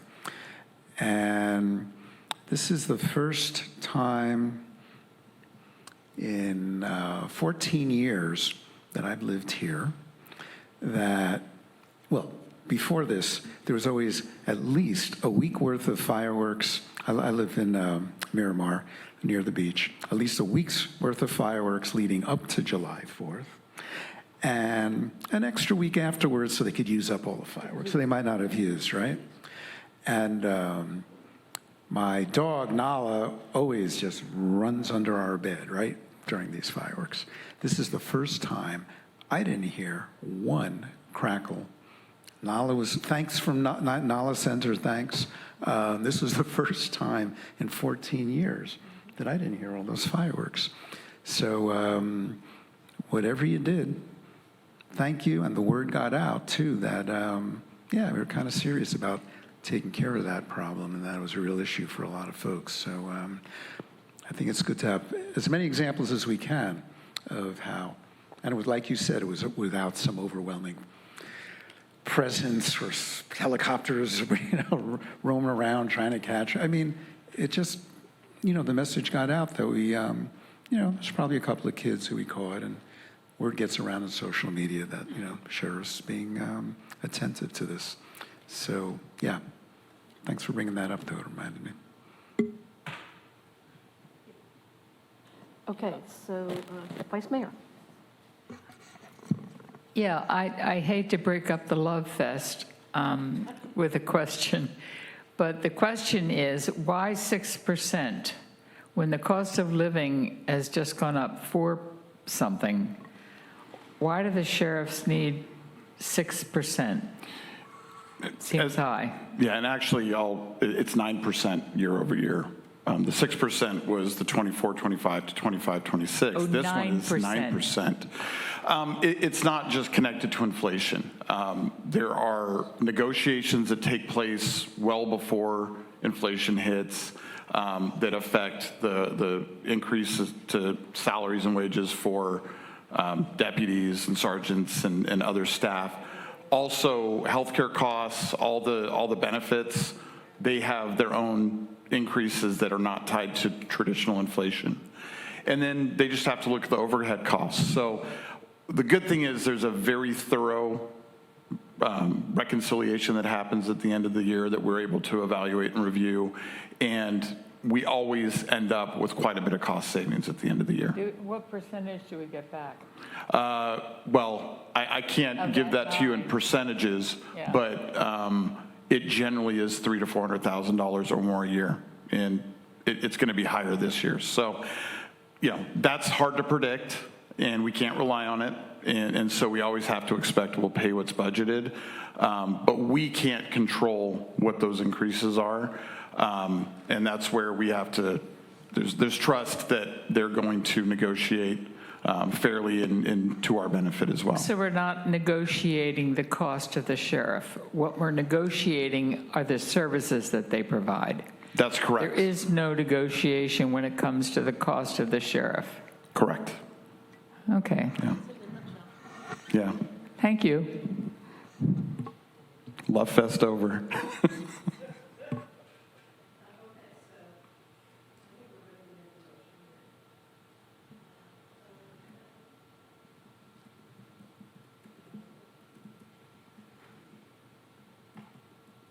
I move that we adopt a resolution authorizing the city manager to, 1, execute a law enforcement services agreement with the San Mateo County Sheriff's Office for a term of 5 years from July 1st, 2025 through June 30th, 2030. And 2, execute Amendment 1 to the law enforcement services agreement, setting the rates and payment schedule for fiscal year 2026 through 27. I'll second. Could I have a roll call, please? Councilmember Brownstone? Yes. Councilmember Johnson? Yes. Councilmember Nagan-Gast? Yes. Vice Mayor Penrose? Yes. Mayor Reddick? Yes. Motion carries. Okay, item 12 for future discussion and possible future agenda items. I don't know if this is 12 or 13, but we went the whole meeting and we didn't talk about the state and city, about the lawsuit. And I know something went out publicly, but I don't know if that's something that's strictly a closed session item. I've had people in the community ask me, how come there's no discussion about this? And I didn't know if this is something, because it's already in litigation, that it would come to us as a closed session item. Yes, so at this point, there has been a petition for writ of mandate that's been filed, as I'm aware of, and that would be something that we would bring forward in closed session at a future date. That's what I would relay back to the community. I know there was a notice or Press release that we put out. that went out last week as soon as we found out what the state was doing, and then, but it's going to come to us in closed session. That's what we'll talk about it. Right, when and it is appropriate, we would bring it to council in closed session. But first, we have to be served correctly, and then we haven't actually been served We yet. have not yet been served. That's correct. So, yes. There is, as mentioned, there is a press release. I think that can be found on the city's website. Yeah, if people go to our website and either you go to our community development page and there's a housing element option, or the easiest thing is just to search housing element. There's a whole page that talks about the history of the housing element update for this cycle and all the iterations of it. And at the very top is that press release that was issued on Thursday that provides a lot of detail, but the whole page, if someone's really interested in understanding the complexities of this and the history of it, it's all there. So, and I think there will be opportunities for us going forward to provide more information to the community. Every person I talk to has questions about it. So I think there's obviously opportunities to simplify and clarify for the community what's happening. And we can work on that.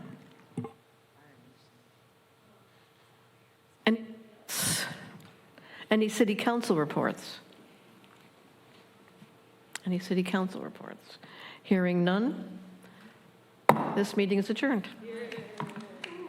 Thank you all.